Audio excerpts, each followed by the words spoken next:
Why is the economy tanking with no tariffs? Trump got no motion. The economy's tanking because Trump is signaling tariffs. That's enough for people to understandably freak out and respond and show no confidence whatsoever. So could have been love tonight. I probably won't watch Could Have Been Love tonight when it's live. I'll probably watch it tomorrow. I want to treasure it. I want to savor it. I don't want to watch it as soon as it comes out. I want to watch it on my own. Like, I want to watch it with you guys, obviously, but like at a better time than like late at night. But maybe we'll see. But yeah, on that note, I'm alive. When is Simone coming on? 1:30. Yeah, let's do it. Elon gets in on Twitch ban drama. Trump rolls back Mexico tariffs. I hate how per social chat gets sometimes. It must be so hard on you. Let me know if you ever need someone to talk to about it. It was funny. Yeah, that was a funny one, chatter. That was a funny one. Okay. Mexico tariffs are rolled back. Newsom pivots right with Charlie Kirk. Noah Colwyn. And what's Simone's Twitter at? Simone R. Zim. Yeah, I got it. We'll be on later to talk about Zionism, runs people's brains. American Dems are majority pro-Palestinian now. Get in now. All right. Do we have a blast off meme? When do you think Felix will be back on? What do you think of the traitor Dems voting to censure Al Green? Yeah, expected. Super expected. Apolitical meme if you're still looking. Oh, good. I like that. That's a good meme. All right, let's blast off. Recession when it hits 28 to 30%. Are we cooked? I don't know. Probably. Everything sucks, dude. This is sick, though. Representative Bonnie Watson Coleman says, no, this is because Rick Scott cares deeply about Medicare fraud. Google Rick Scott Medicare fraud to learn more. That's funny. Proudly serving the people in New Jersey's 12th Congressional District. Okay. MAGA really be fucking up y'all's country? Bro, we're America. When our country is getting fucked up, yours is going to get fucked up too. People don't understand. Like, there's no America just like quietly fucks itself off and just like dies quietly. That's not how it works. You know what I mean? Oh, dude, there are so many awful things that are happening. There are so many awful things that are happening that I forgot to even mention that Donald Trump is going to sign an executive order today to abolish the Department of Education. Wonderful stuff, man. Actually, very cool. Thank you, sir. Trump told his cabinet Elon is not in charge. Uh-oh. Bro, it's a weird predicament for me because on the one hand, it's like Elon Musk, when he's holding the reins of the administrative state and absolutely destroying it, he's too busy to hyper focus on his other, his other things that strike his fancy, like talking about Twitch bans and how unjustifiable certain Twitch bans are and whatnot. I don't want him knowing who I am or paying attention to me even a little bit. You know what I mean? Like, not even a little bit. Okay? Not even a little bit. You got it? But let's get started. Trump expected to take action to eliminate Department of Education. At the Department of Education. He's preparing to sign an executive order directing Secretary of Education Linda McMahon to dismantle the department. Senior political correspondent Rachel Scott has the details for us. Good morning, Rachel. Michael, good morning to you. And the Secretary of Education, Linda McMahon, has only been on the job for 3 days, but already this morning, President Trump is preparing to sign this executive order directing her to dismantle the Department of Education. Now, even McMahon acknowledges that this would require an act of Congress. The order does instruct her, though, to do as much as she can by law, stating the Department of Education's main functions can and should be returned to the states. Most funding for public schools already is at the state and local level, but the department does oversee billions of dollars in funding to help low-income students and students with disabilities, and enforces civil rights laws to prevent discrimination in schools. It manages about $1.5 trillion in student loan debt, and it also oversees the process for students applying for college financial aid through Pell Grants and FAFSA, which for many students is the only way that they get help paying for college. About 17 million students every single year apply for financial aid through FAFSA. The question now is how much of that could be directed or moved to be under a different agency. And is there support in Congress to eliminate the Department of Education altogether, Robin? Still so much uncertainty there. All right. Rachel, thank you. Sources tell ABC News President Trump is not signing an executive order to dismantle the Department of Education. What? Well, that was quick. God damn. God damn. Shit just changed real quick, huh? This is the most flippy floppy admin of all time, dude. It's craziness. I know we got 10 Democrats who voted to censure Al Green. I'm going to talk about that in a second, okay? What is happening here? What is going on? What the hell is going on? Today, White House Press Secretary Caroline Leavitt calls reports that Trump was expected to sign the order today, quote, fake news. ABC's Alex Perchet joins me for more on that. Alex, what's the latest? What do you mean? What? Fake news? Bro, you said you ran on it. You literally ran on doing this. And then you said you were going to do it over and over again. And then you leaked to the press that you were going to do it. And now you're like, not me. That's not me. When Donald Trump famously appointed Vince McMahon's wife, Linda McMahon, as the head of the Department of Education, he said, and I repeat, I'm paraphrasing a little bit, okay? He said, Linda McMahon is going to take control of this agency and oversee its end. That's what he said. So what I don't understand is why he's just, acting all different now. But I'm glad that the Department of Education has got a stay of execution. Let's take a look. Hey, Diane. So we've seen what the White House press secretary has said, calling this fake news about the executive order being signed today. But behind the scenes, multiple sources are telling ABC that the White House decided to pull this signing specifically because there was concern amongst top administrative officials about the blowback that the order would receive, especially with what's been deemed a lack of messaging in place ahead of its timing. And one of the things that was of specific concern is answering questions about how this executive order would impact the school lunch program. And when you think about the Department of Education, one of its chief functions, billions of dollars go towards servicing students that are low income, and then also students with disabilities. And so, there was a pivotal question here about how that would either be absorbed by other agencies or how state and local school districts would be able to fill in the gaps there. And Alex, regardless of whether he's planning to sign an order in the coming days, President Trump has repeatedly called for the Department of Education to be dissolved. So what's the strategy here?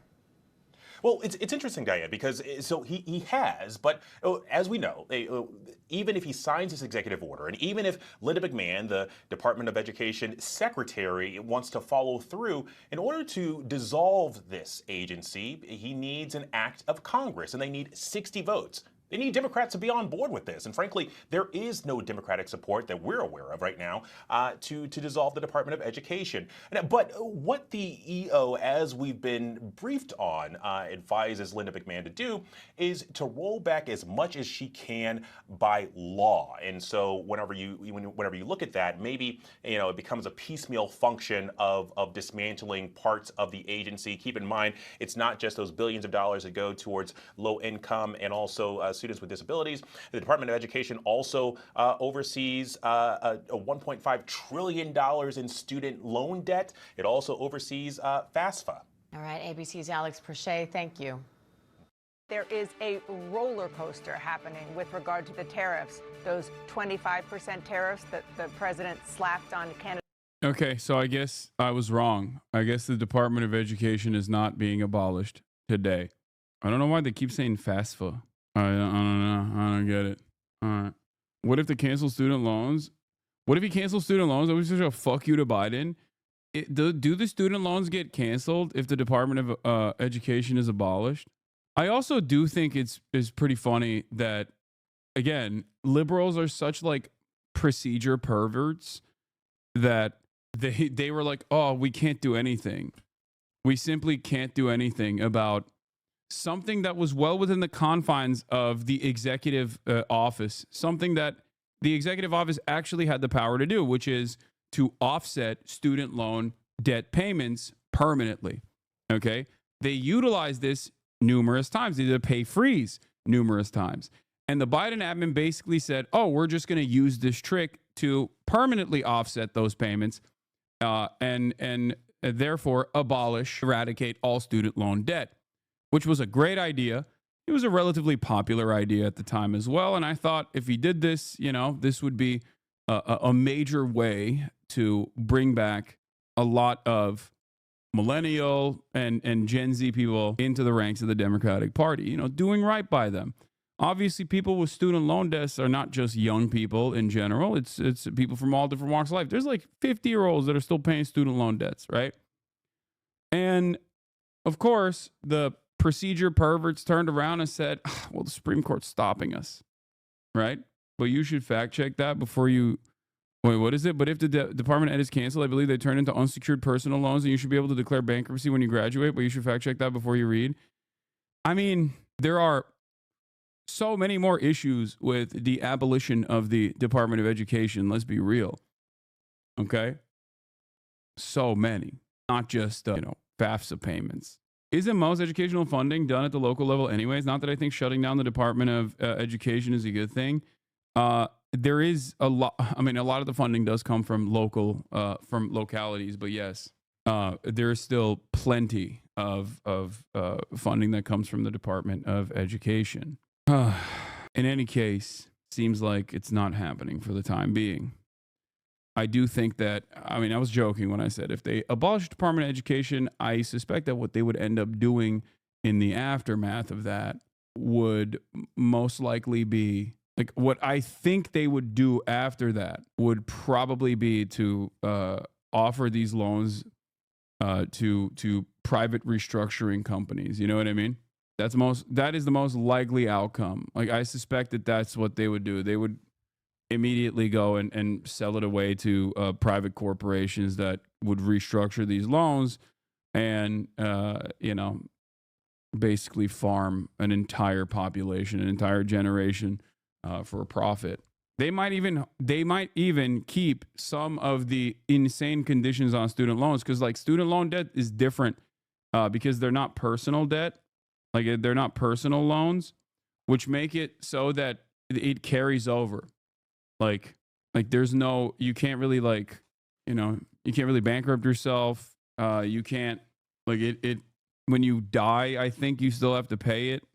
It's just like, maybe we'll bring back debtor's prison. I don't know. Nah, not when you die. Oh, it doesn't carry over through death. Okay, I might be wrong on that. But yeah, there's the Department of Education funds a lot of initiatives, including special education initiatives as well. So it's California stands to lose billions in education funding. 9% of the education budget, K through 12, CSU, UC, comes from the feds. Medi-Cal cuts would also hurt. 67% of all Fed money is going to California. $105 billion is for Medi-Cal. 56% of kids in California are on Medi-Cal. Yeah, I thought student loan debt was it carried over to your next of kin, but maybe I'm wrong. Let me see. Student loan debt carried over after death. No, if a borrower dies, their federal student loans are discharged after the required proof of death is submitted. No, it does not. It does not carry over. I was wrong. Oh, apparently there are some that don't go away, but most of them do go away. Yeah, it's private ones don't go away, depending on the structure of the contract that you have. What happens to student loans when you die and you're married? When someone with student loans dies and they're married, what happens next depends on the kind of loan and where they lived. If they had federal student loans, those loans are usually canceled. This means the spouse needs not to pay them back. To do this, someone needs to show the loan company a death certificate. But if the loans are private, it's different. The spouse might have to pay back the private loans. This is especially true if they co-sign the loan or if they live in a state where married people share property. Each private loan has its own rules, so check them. It's also a good idea to talk to someone in your state who knows a lot about these rules. Yeah, good stuff. Without student loans, our GDP growth would crumble. Trump wisened up. Neoliberalism wins. Nothing ever happens. Well, I mean, the abolition of the Department of Education wouldn't necessarily take away student loan debt. I don't think. I think they would just like immediately sell it off to they would get a fat multi-billion-dollar contract from a loan repayment service that would buy it for pennies on the dollar from the federal government and then farm virtually every single person that's on it and aggressively pursue them. Yeah, that's what they would do. Yeah. cut the Department of Education, privatize student loans, increase interest, all that good stuff. My private one was SoFi won't. My government loans will be canceled. Part of the reason I haven't refinanced my government loans is because those always have a chance of getting abolished, unlike my private. Yeah. I mean, an executive order dismantling or abolishing the Department of Education is one thing, but I think that the real, like, the way to do that is still going to be through Congress. I don't know how they would even do it. Maybe they would like try to use impoundment or something. I don't know. Maybe they would try to like stop funding it through the executive office, but who knows? Can we get Chris Kluwe on the broadcast? Maybe if he wants to come on. You have not thanked your viewers once. What? What are you saying? Noah's laughing at you, chatter, in the other room. Yeah, they're making yeah, he got that it was a JD Vance joke. I didn't understand that initially.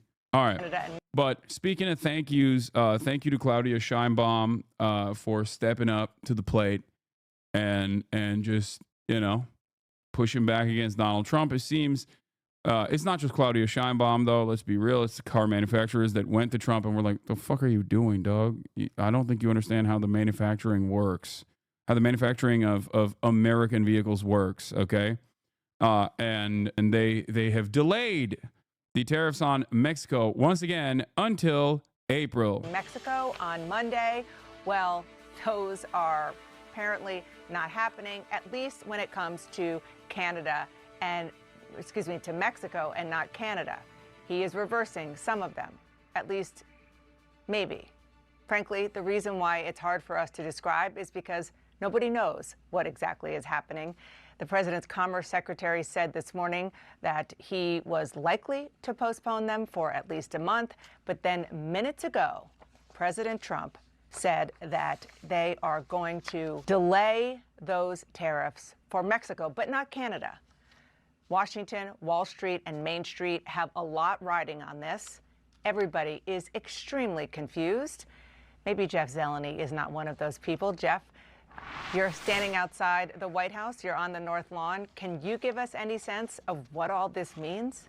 Well, Dana, if there's any question of why the market has been so confused and rattled in recent days, I think the events of the last really hour sum it up quite perfectly, and certainly of the last month. The president often threatens tariffs. This time he went through with tariffs, and now we are learning that he is pulling back those tariffs. Let's start with Mexico. President Trump this morning had a call with Mexican President Claudia Scheinbaum. He reported out a little bit of what they said, and in that, he said he is lifting the Mexico tariffs for at least a month. Let's take a look at his rationale as he explained it on social media. He said, I did this as an accommodation and out of respect for President Scheinbaum. Our relationship has been a very good one, and we are working hard together. He goes on to say to stop undocumented immigrants and fentanyl. Then he also is using this to contrast his conversation yesterday with... I'm going to tell you something. What's even crazier about what's going on here? Yeah, why are we watching ONN? Oh, this is CNN. Yeah, it's straight up One America News Network everywhere. New York Times' Michael Barbaro did a daily podcast about not the tariffs necessarily, but a little bit about the tariffs as well. And like Trump's actions against like fentanyl manufacturers in Mexico and the cartel, and how it's got the Mexican government shaking in its boots and it's got the cartel shaking in its boots. Like they straight up did a glaze piece on Donald Trump. It was one of the most shocking pieces of pro-regime propaganda I've seen from the New York Times in quite a bit. I mean, it was like Joe Brandon, his mental faculties are actually an order level of glazing. It's pretty crazy. Wait, what? Trump plans to deport Ukrainians who sought sanctuary in the U.S.? Hey, no. That is insane. Oh my God, bro. I didn't even, what? There's no way. There's just no shot. I don't think he's doing that. Trump to revoke legal status for 240,000 Ukrainians as U.S. steps up deportations. Bro, he literally heard people go, if you got problems with refugees, why not with Ukrainian refugees? And instead of like addressing this hypothetical that is supposed to expose the hypocrisy, he said, nah, I'm not white supremacist. I just hate straight up every refugee. Or he's also saying Slavs are no longer white. He's officially moved Slavs down, Hitler style, moved Slavs down to the non-white category, actively. I mean, who knows? We are regressing straight up. White status revoked, Ukrainians. I'm just letting you know. All the Slavs, listen, to the Poles, to the Polish, to the Baltics, to the Eastern Europeans. I'm going to tell you right now, this right here, welcome back. Okay? Welcome back. We're in it now. Where you are now relegated to a lower category. Okay? And I say this as a white man who has Muslim background, so obviously I get a touch of that. I'm looking right at you, Italians. Okay? He's coming for you next. He's coming for you next, dude. You better watch out. Yeah. All right. Hold on, I gotta talk. No, anyway, let's continue with these tariffs, and then I'll get back to the Ukraine stuff. So he has not yet said that he's going to lift the tariffs on Canada, but that is coming, and we learned that today from Commerce Secretary Howard Lutnick. My expectation is the president will come to the agreement today, and hopefully we will announce this today, that USMCA compliant goods will not have a tariff for the next month until April 2nd. Hopefully, Mexico and Canada will have done a good enough job on fentanyl that this part of the conversation will be off the table and we'll move just to the reciprocal tariff conversation. So look, yesterday, President Trump in the White House was saying that Canada had not done enough on fentanyl. Today, the Commerce Secretary says Canada has done enough. That underscores one reality, that fentanyl is not it may be the stated reason, but it's not the actual reason that the tariffs have been put in place, because very little fentanyl comes from Canada. From Mexico, however, it does. So, Dana, the bottom line to all of this is we have seen the president, he's a believer in tariffs, there's no doubt about it, but when he starts hearing the pushback and seeing the pushback in the markets, he reacts and changes his mind. We're told he will be speaking on this later this afternoon, and the White House is also saying that the reciprocal tariffs, the bigger batch, if you will, is still going into effect on April 2nd. But I think now every time we talk about the threat of tariffs, we have to keep in mind, sometimes he gives them and sometimes he takes them away. Dana? Bro, that's such a okay. Sometimes he gives them and sometimes he takes them away. Okay, nice, dude. Thank you. Good take. Yeah, Donald Trump is doing some real wild stuff. I'm not gonna lie. It's just this is truly the Ottoman Empire of America. Not even, dude. He's Turkifying the country. It's like this is the Turkification of America. And the Turkification of Donald Trump. Let's not deify Trump. I mean, he is the Christian caliphate, okay? He is the brave Christian warrior, the Christian caliphate. He's got the mandate of heaven. The true Caesar with the hair plugs. Bro, the cancer kid. Mathieu. Bro, I don't want to see this kid anymore. I just don't care about it. It's like very obviously a child. Why are people talking about this child constantly back and forth? Like, there's like liberals who are yelling about the child, and every conservative loves propping up this kid to be like, I guess you hate black children with brain cancer. And they think this is like an incredible own. It's like, no, man, shut up. No one thinks this, okay? Like, what? In before Hassan reviews the platform, Black Success? True. That's me. That's what I do. Or maybe he won't take them away. We still are not clear, beyond what he posted about Mexico, what that means for Canada and beyond. Jeff, thank you so much. The uncertainty is not confined to Pennsylvania Avenue. Business leaders from Wall Street to Main Street are definitely feeling it too. I want to go right now to Matt Egan, who has been talking to those business owners. And Matt, it is not a coincidence that Howard Lutnick went on a business network to say these are perhaps not going to happen now. A business network that everybody who is on Wall Street watches. From my spot. It seems to me that what he was trying to do was to help correct the markets, which are totally it's going to be later, confused like, and worried. And we all know that confusion is not a place that the market wants to be. And we also know that the markets are an indicator of an economy that President Trump has historically been very, very keen to watch.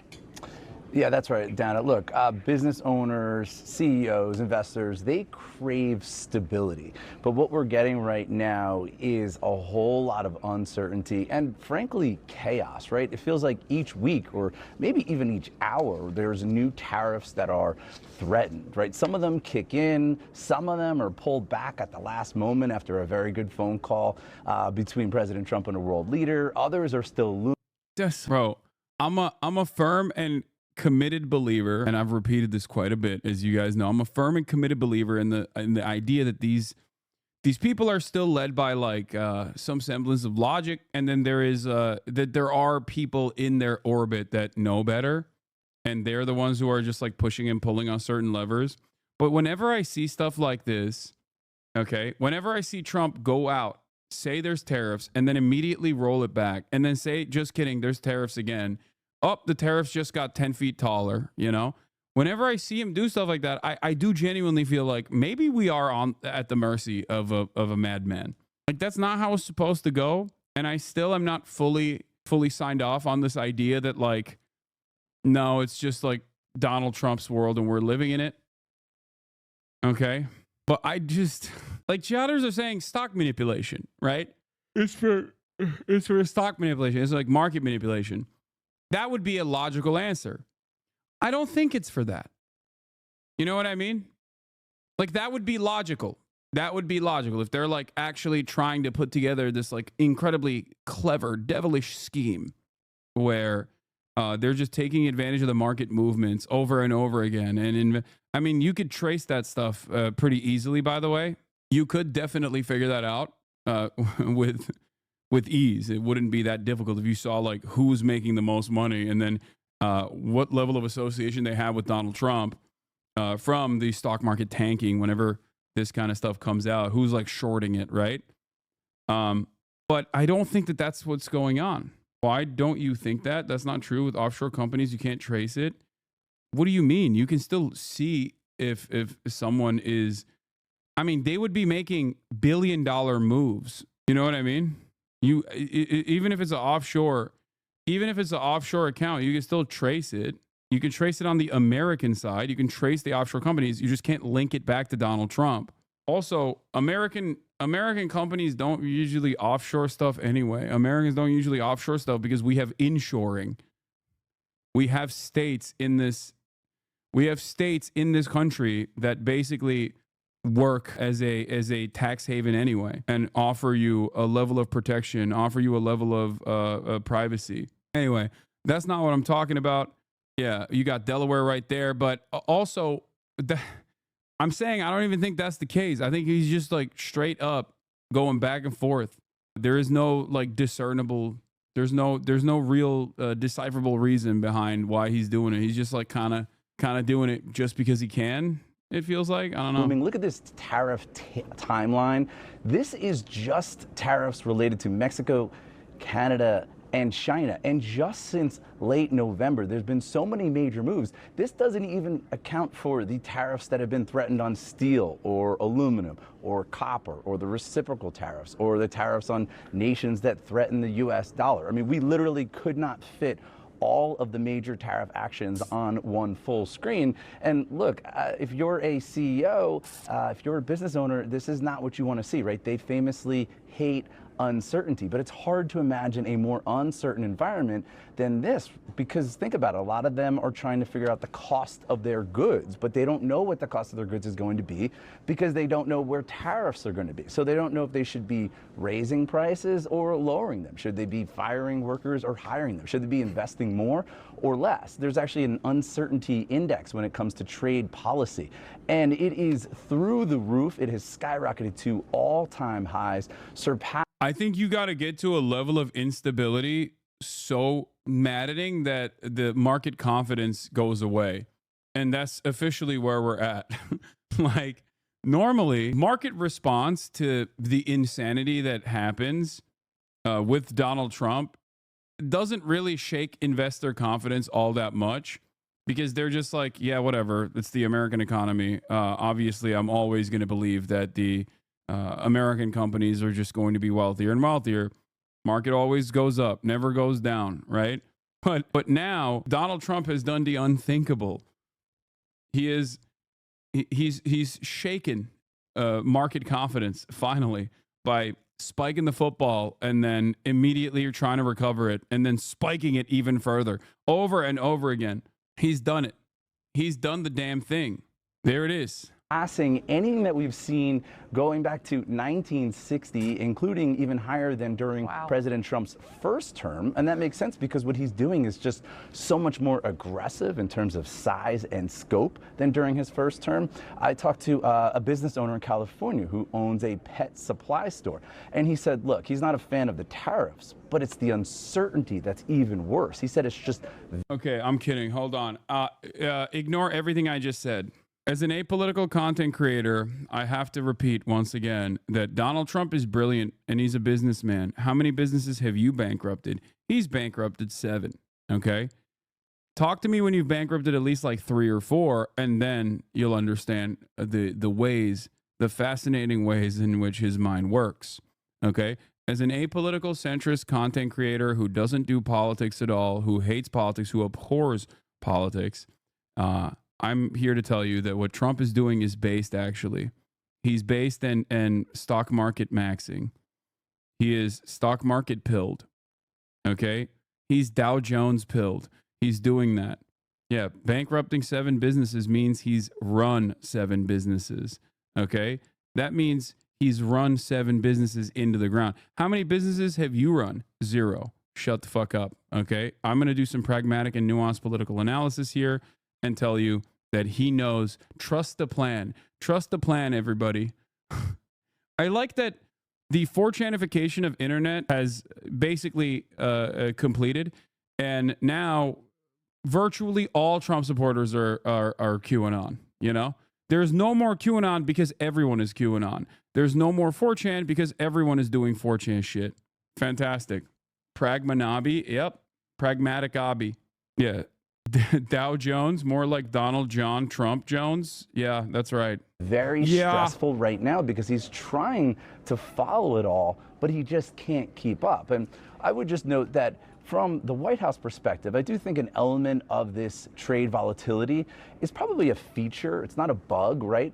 The president views tariffs as a way to gain leverage over other nations. And so by keeping everyone guessing, it enables the president to put even more pressure. But look, Dana, we are seeing this show up in the real economy, and it is really starting to pressure things. Yeah, and as you were talking, we just got an update on where the Dow is, Matt, down 500 points. And so this is clearly what Howard Lutnick was trying to arrest, that drop. Thank you so much for that. And we should also note that we're going to be talking tomorrow, no doubt, because I do like that. I do like that the Trump administration is basically doing the age-old meme of listen up, liberal, and then you just like smear your shit all over the walls, and that's it. Like that. He's just like, yeah, do you feel owned now? Do you feel owned now? Guess what, dude? You're going to feel extra owned, okay? What now, libtard? Fantastic. Thank you. Because tomorrow the jobs report will come out, and we already got an early indicator that it is not likely to be very good. I do now want to talk to some other terrific reporters that we have assembled today. Peter Hamby of Puck, Jeff Mason of Reuters, Mariana Sotomayor of The Washington Post. Thank you all for being here. Jeff Mason, I want to start with you. Listen up, liberal, crashes the economy. The White House for a few years on all kinds of policy, especially and including economic policy, and you were covering it during the first Trump go-round. So I think what Matt said about this being part of the strategy, not a bug, but this is kind of the way that the president likes to put his tariff policy out there, is true. But because there is so much, and it's already on top of a crisis of affordability in the United States, this feels different right now. Yeah, I think that's a great point. And I would piggyback on to something that Matt said. Bro, it turns out when you don't have gay people in charge, the economy crashes too, just like the planes.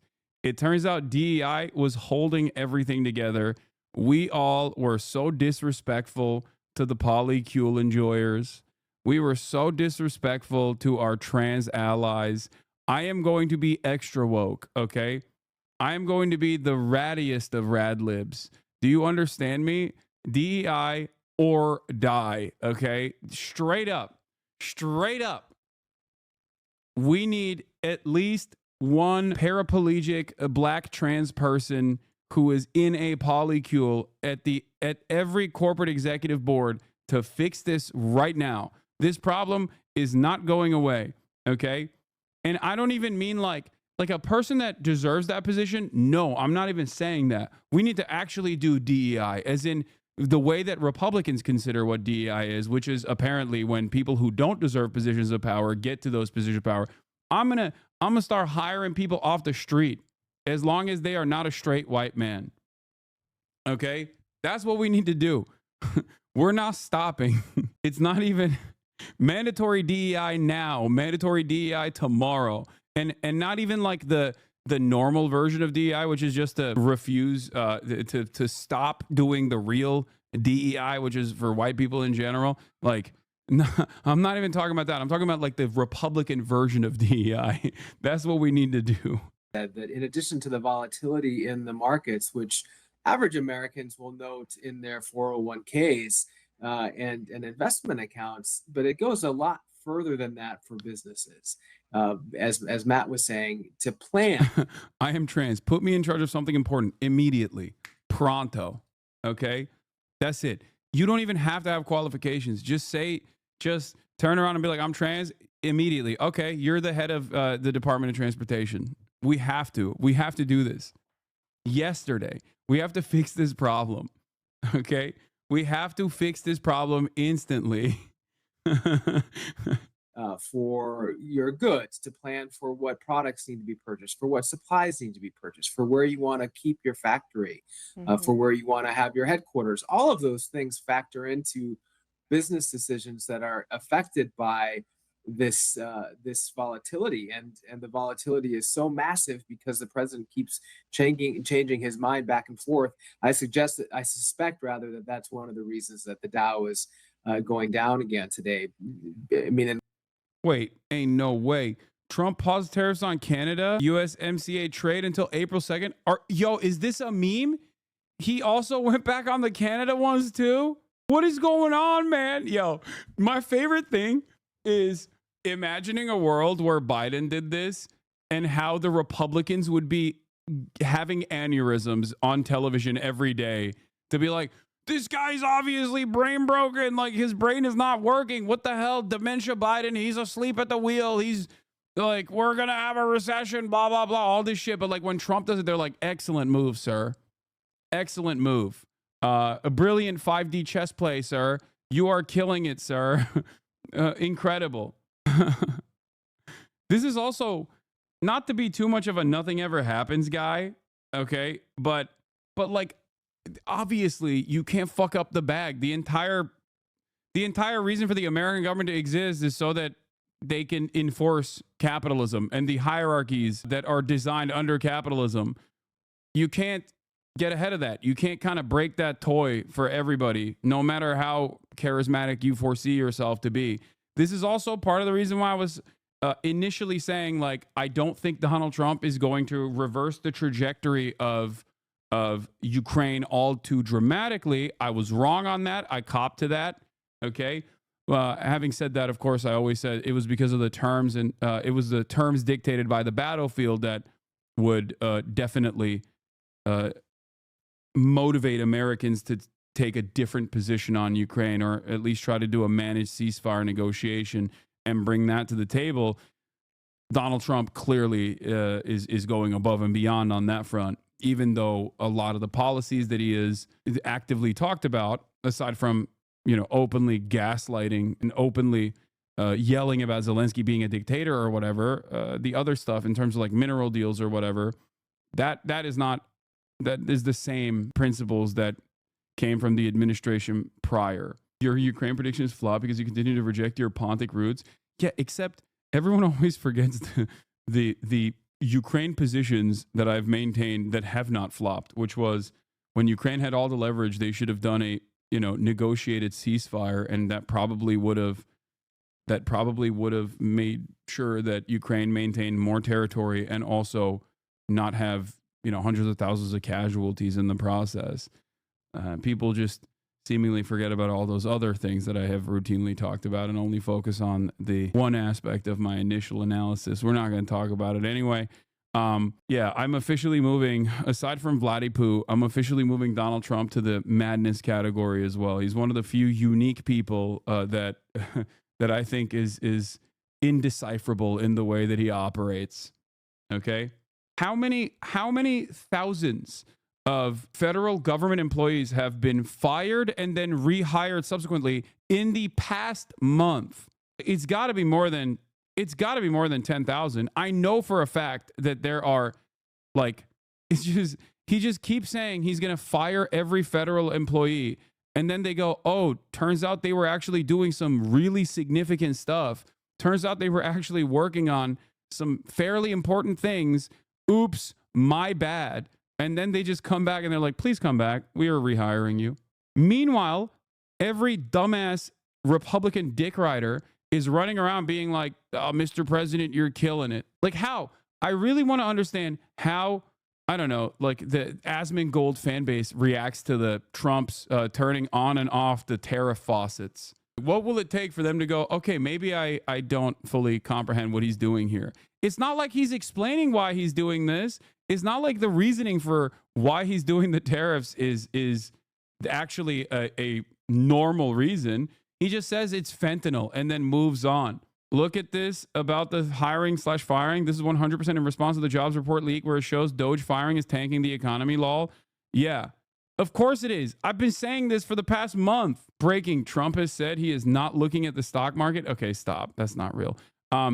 Yeah, I don't think people understand that the federal government, especially if you factor in the Department of Justice as well, is a pretty large hiring body, okay? It's one of the largest, and it's a jobs program. And when you do mass layoffs of like some of the last middle-class jobs that exist in this country, okay? What is this? President Trump? Oh, we're waiting on him signing executive orders. We're waiting for the tape to be released. Okay. Breaking news from Newswire. Trump, I'm not even looking at the stock market. No way, bro. Oh my God. At this point, I want the tariffs. Fuck off and give me what I want. Wait, what? Why? Just give me the tariffs, goddammit. The uncertainty is killing me. It's a real will they, won't they situation. Okay? It's a real will they, won't they situation. All right, I got to pee. While I do that, here's the moment where Democrats sing and defy Johnson on the House floor. Adoption of House Resolution 189. The House has resolved that Representative Al Green be censured, that Representative Al Green forthwith present himself in the well of the House of Representatives for the pronouncement of censure, and that Representative Al Green be censured with public reading of this resolution by the Speaker. The House has come to order. The House has come to order. Keep doing this. The House has come to order. Clear the well, please. Clear the well. The House has to continue its business. Pursuant to Clause 12A of Rule 1, the House will stand in recess subject to the call of the chair. That is a pretty dramatic development there, Wolf. We had expected the House to actually go into have another vote in the aftermath of this one. So we'll see what the Speaker ultimately tries to do with this protest that is now breaking out on the House floor of some members of the House Democratic Caucus singing "We Shall Overcome" in the aftermath of this. But this is clearly a divided some elements of the Democratic Party. Because we have 10 Democrats voting with Republicans to ultimately approve this measure, 224 to 100. I love that, dude. You know what? Maybe we should cut funding to the arts, honestly. Too many Democrats doing too many lame things, okay? I'm no longer an advocate for funding the arts programs. They are creating too many Democrats who love doing theater shit, okay? Give me the reins of power. I will exile Lin-Manuel Miranda. Do you understand? I will send him to a faraway island, not Puerto Rico, okay? A faraway island, further away than anyone's ever imagined before, It went from the Diddycrats to the Dramacrats. Despite the Lin-Manuel Miranda nature of this, shouldn't we at least give them some credit for obstructing? No. I think they need to stop being lame.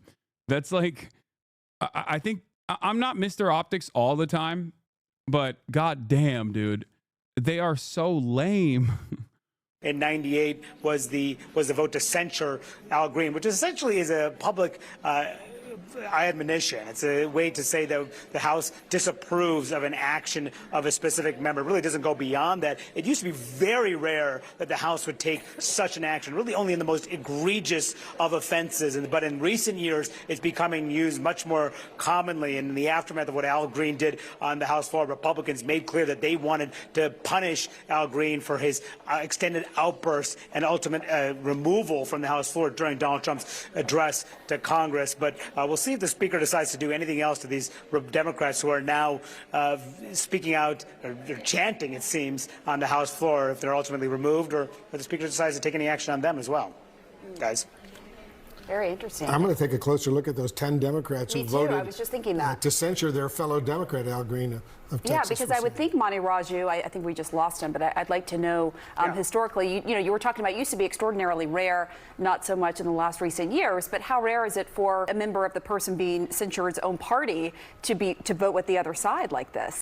I cannot begin to explain to you how much I despise Dems when they want to save the country. Oh, God.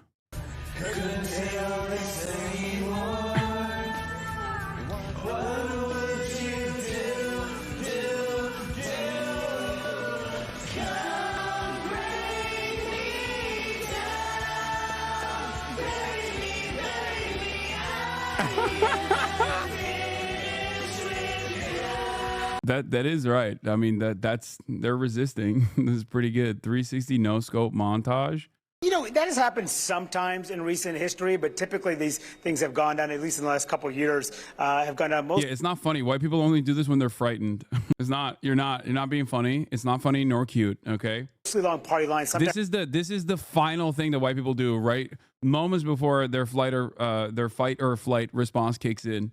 Years have gone down mostly along party lines. Sometimes people may break ranks, especially ones in difficult districts. One person who did vote to censure Al Green right now is Marcy Kaptur. She's a veteran Ohio Democrat, someone who's actually in a swing district. So that tells you something there. Another one, Jared Moskowitz, a more moderate member of the House Democratic Caucus. He voted to censure Al Green. Another one, Jim Himes of Connecticut, perhaps not as progressive as some of the members who were actually engaging in some of that protest that was happening here. But the larger issue here, though, is the debate within the Democratic Party over how exactly to express themselves as the opposition to Donald Trump at this key moment. In that, during the speech, the Democratic leaders did not want their members to engage on things what Al Green was doing. They did not want people to hold up signs. That was the message that came from Hakeem Jeffries himself to his Democrats, and progressives in particular did not listen to that advice. They wanted to show that they were fighting for Donald Trump, and they wanted the public to know that as well. And clearly Al Green didn't take that advice also. We'll see what he ultimately says when he comes out of this censure vote. But before this vote, Pamela and Wolf, he said, I'm prepared to suffer the consequences of his actions. So he has really no regrets for what he did, and he said he would do it again. Let's talk about this and more with Democratic Congressman Dan Goldman of New York. He sits on the House Homeland Security Committee. I know you voted not to censure him, Congressman. What went into your decision? Well, first of all, the Republicans have rendered censure to be totally meaningless by using it at every opportunity. It also is just entirely separate and apart from what we should be doing. How is censuring Al Green helping to lower the cost of eggs? How is it reducing inflation? How is it increasing unemployment? How is it reducing housing costs? It's not. The Republicans are doing meaningless stuff on the floor, and it is ultimately hurting Americans. What we should be talking about is all the lies that Donald Trump told on Tuesday night. How he brought in a cancer survivor while he's cutting cancer research. How he brought in the wife of a slain officer while he is pardoning others who were convicted for assaulting officers. How he lied about Ukraine aid. How he lied about Social Security. How he lied about so many different things. That's what he's doing. Not bad. That he is gaslighting the American people. And what I wish we were talking about is not He read your tweet, Lamau. I mean, it did go viral. how the Democrats oppose what Donald Trump did, but the terrible lies and policies that Donald Trump is pushing through and the complete ineptitude and powerlessness that the House Republicans are showing. This morning, House Republicans and 10 Democrats voted to censure one of your Democratic colleagues, Al Green, for disrupting Trump's address to Congress. Another funny thing that JD Pondon did, of course, is obviously this one. Hold on. As you guys know, the Department of Government Efficiency, also known as DOGE, is doing a fire sale on all of these federal properties, the properties of the federal government owns. And it's a really stupid thing to do because this is like incredibly expensive real estate that they're just selling off willy-nilly. A very, very stupid thing to do. But in the process, it has gotten even dumber. JD Pondon and his team over at DOGE, in an effort to sell off federal properties, inadvertently exposes CIA black site in Northern Virginia. That's right. My goat, my king. They're doing the damn thing again. This is the type of stuff that makes me genuinely think that they have nothing going on in there. They're just like breaking stuff. They're shaking the trees to see what falls, you know? Some stuff are slipping through the cracks, obviously, in the process, and they just kind of bandage it later on. But it's very obvious that they're not competent. It's very obvious that they're not remotely interested in you know, doing this kind of like deregulation in a way that makes sense, in a way that is still stable, relatively stable. Because deregulation is always going to cause instability down the line. Having said that, however, the way that Democrats and Republicans both have played this game is by hiring competent auditors to make these assessments, to work to reduce the federal workforce, things of that nature. Like, this is a long and convoluted process. Trump, on the other hand, is like, nah, I don't care. Just take it out, kill it all. Who cares? And whenever there's any aspect of the chainsaw that actually fires back at us while we're ripping through the administrative state, we'll just rehire them. That's it. You voted in favor of censuring your Democratic colleague. Why? Well, many years. Well, because I'm a piece of shit and a goddamn loser, okay, and a stupid coward. That's why I censured my own colleague on the Democratic Party, who demonstrated the courage to do anything, really. Some might even say the bare minimum. I think that even the bare minimum is unacceptable. And as a Democrat, I think that we should just be Republicans. We should love Republicans. We should hug Republicans. We should kiss Republicans. We should just suck them off. We should just be Republicans. Okay? There you go. That's the answer. That's the real answer. Years ago, I voted in favor of censuring or disapproving of Joe Wilson because he shouted, "You lie." It was just a very brief interruption. It was profoundly disrespectful to then President. Oh my God. It makes it incredibly difficult for me to maintain this position that the suffering of these people is still bad overall when they come out and argue for their own demise so actively. Like, I get the anger and resentment that MAGA has towards Democratic Party politicians in general, and just politicians across the board, and the federal government across the board. When I see a person like this, who fires back at his own party for, at the very least, trying to do something, anything, okay, in an effort to draw people's attention to the Medicaid cuts that are incoming, and he just goes, nah, it's civility, and you need to, I'm a civility pervert. I'm a decorum pervert, okay? You have to maintain decorum. I think, yeah, I'm glad you're suffering. I hope you suffer. Like, it's impossible for me to think that this is a good person. I'm sure that I could construct some convoluted way, and I would say, oh, well, President Trump is so much worse than Barack Obama and blah, blah, blah. You know what? I don't mind being one of 10 Democrats who said, no, there's a deeper principle at stake here, which is reverence for this institution. And when somebody disrupts the institution, particularly in a moment as important. Like, dude, talk about not being able to read the room. The overall vibes from the broadest parts of the American population of voters is unironically to run a fucking mallet through this goddamn government. And this dipshit is still maintaining decorum. Like, he's still busy talking about civility. Dude, just say you're a Republican or you're talking to this guy, right? Not me, I hope. Like, how can you... Dude, Donald Trump is going to accidentally nuke Iowa, and these guys are going to be like, well, you know, the decorum, the institutions in the process, okay? That's it. That's it. They got nothing. You're a bitch. You're a bitch, Jim Himes. You got nothing. You have no motion. God damn, dude. Fuck decorum. Holy shit. It is crazy. Like, what this is, you're nothing. You're lower than dirt, okay? If this is what you are advocating for right now, you are lower than dirt. This is directly a consequence of not standing for anything. That's why they so desperately cling on to bipartisanship and desperately cling on to norms, okay? Procedures, norms, decorum, because they have no ideological conviction. They have no interest in changing the trajectory of austerity that Donald Trump is implementing. They like it. A similar analog to the way liberals feel about Trump's actions in Gaza. They feel a sense of elation. They feel a sense of excitement that Trump gets to do cruelty to the leftists that they despise. Okay? They're like, oh, well, now we have the moral high ground because it's out of our hands. We're not doing it. And simultaneously, Trump is the one who's making them suffer. Was on literally criticizing a Democrat for licking Trump's ass and absolute dumbfuck chatter tells. No, that chatter wasn't saying I was a Republican. He was talking to Jim Himes.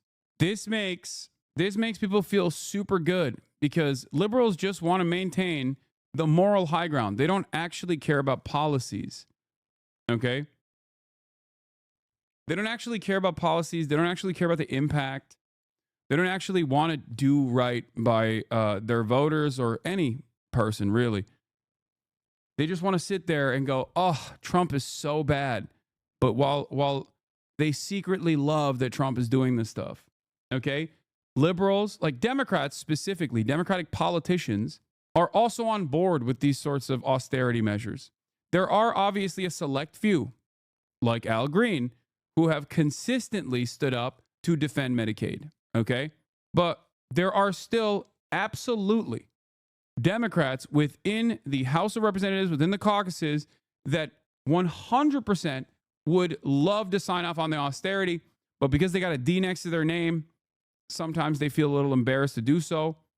And I do think that these guys, like the 10 people that were yelling at Al Green, they're on board. I also think that the Democratic Party's communication on these issues implies that they're also kind of on board. That's why Eliza Slotkin spoke very briefly, if at all, about the austerity and focused on, foreign policy, Trump's foreign policy stuff, while also simultaneously saying, we want to do bipartisan border bills with you. We want to do bipartisan border bills with you. You just won't let us do it. We want to do bipartisanship with you. You won't let us do it. Who is this for? Who is this for, I ask? Who's it for? Is there a base of support amongst liberals that's just like, no, we love bipartisanship with the Trump administration. We really want to find a way to manage the collapse of American empire in a way that makes sense. We want to privatize everything as well. I don't want Social Security, actually. Let's just turn it into a cryptocurrency or something. Fuck it. And look, I have no love for Donald Trump, but I do have reverence for the office of the president. In the military, they salute the uniform. They don't salute the man or the woman in the uniform. Oh, God.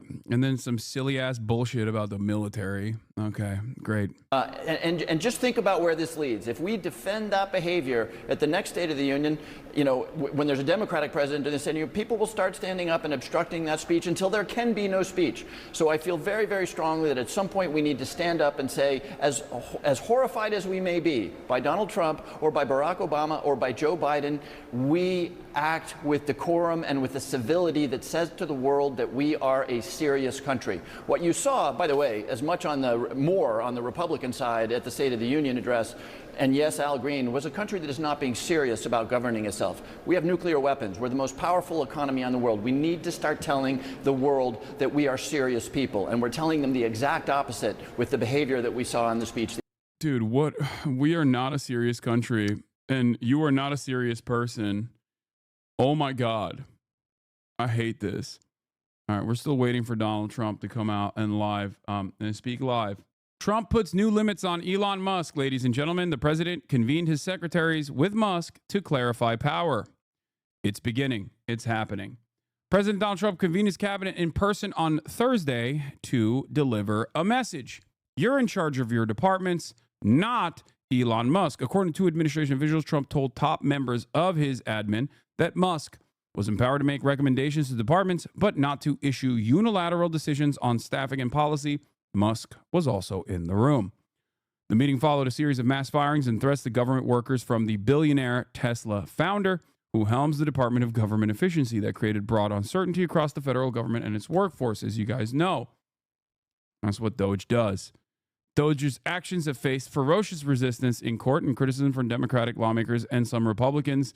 It also has been an unpredictable force, a mallet that is picking apart the administrative state and doing so in the silliest ways possible, constantly lying to the American public about where these massive cuts are coming from, like actively lying to the American public, saying like, oh, we cut $8 billion here. Oops, turns out it was just $8 million, not $8 billion that you cut. Things of that nature that they keep doing over and over again. A lot of the lies that Donald Trump has also championed, like the transgender mice thing that he talked about, apparently in the state of the fake State of the Union that he did. Yeah, it turns out, first and foremost, transgender mice and studies conducted on transgender mice or trying to make mice trans probably yields a lot of medical benefits. That's just how medical research works. We've talked about this quite a bit. But it turns out it wasn't actually trans mice, like as in transgender mice. Okay? It was, from what I understand, transgenic mice. However, White House has since then doubled down on this issue, claiming that everyone else is lying. Here's Nicholas Christakis posting a Rolling Stones article on this. The man is an idiot. Trump claimed Biden spent $8 million making mice transgender. The White House tried to back this up with records of funding research into cancer, asthma, and HIV, some of which used transgenic, genetically modified mice. To be clear, some of these studies did involve cross-sex hormone experiments, and that is fine. Specifically, the grant amount, $532,000. Purpose, use a mouse model to investigate the effects of cross-sex testosterone treatment. Context. The study likely involved administering testosterone, a male hormone, to mice to study its physiological effects, potentially in the context of understanding gender-affirming hormone therapy or related biological processes. The use of cross-sex suggests examining how hormones typically associated with one sex affect mice of another sex, which is common in endocrinology research to model human conditions, including those related to transgender health. Now, it's not even this study in and of itself doesn't exclusively focus on the impact of trans medical care. Studies like this happen all the time, and it's additionally weird when you got a guy like RFK Jr., who is a recipient of testosterone replacement therapy, something that he openly admits to, by the way, is running around in this administration that is actively making TRT and other kinds of hormone replacement therapies less safe. Okay? That's it. We cannot, under any circumstance, allow these morons to decide what kind of medical research seems silly or inappropriate. What the hell are we doing? What are we doing? How do we get here? How I mean, we're back. This is like George W. Bush era stem cell research shit, okay? You're making trans rights a political issue? What? It's not even about trans rights. This is not about trans rights or trans wrongs. This is just about medical research. I am not a scientist, and neither are you, even though there are some researchers in this community, okay?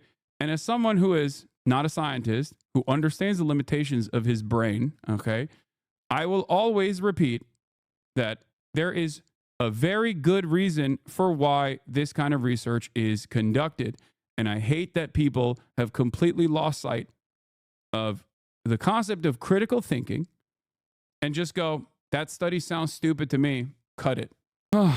Here's the health research from the New York Times. Says Rolling Stone has it wrong. There have been quite a bit of National Institute of Health funded research that has used animal models, including mice, to assess the impacts of cross-sex hormone treatment. Trump was wrong to claim that these studies were meant to turn the mice transgender per se. That would require that mice have the humanoid cognition to have gender identity in the first place. The Washington Examiner recently published a 9-page list of animal model research of cross-sex hormone treatment. It was compiled by the White Coat Waste Project, a nonprofit that opposes animals in research. Benjamin Ryan is the health and science reporter for the New York Times, NBC News, Washington Post, The Atlantic, Guardian, New York Sun, cancer survivor. Wait, what? Oh, okay. The same thing happened after Trump's debate with Harris. Liberal media outlets presumed it was so bonkers that she would support taxpayer funding of ICE detainees to get gender transition surgery. They didn't bother to fact check it properly. She did support this. ACLU teased this out of her in 2019.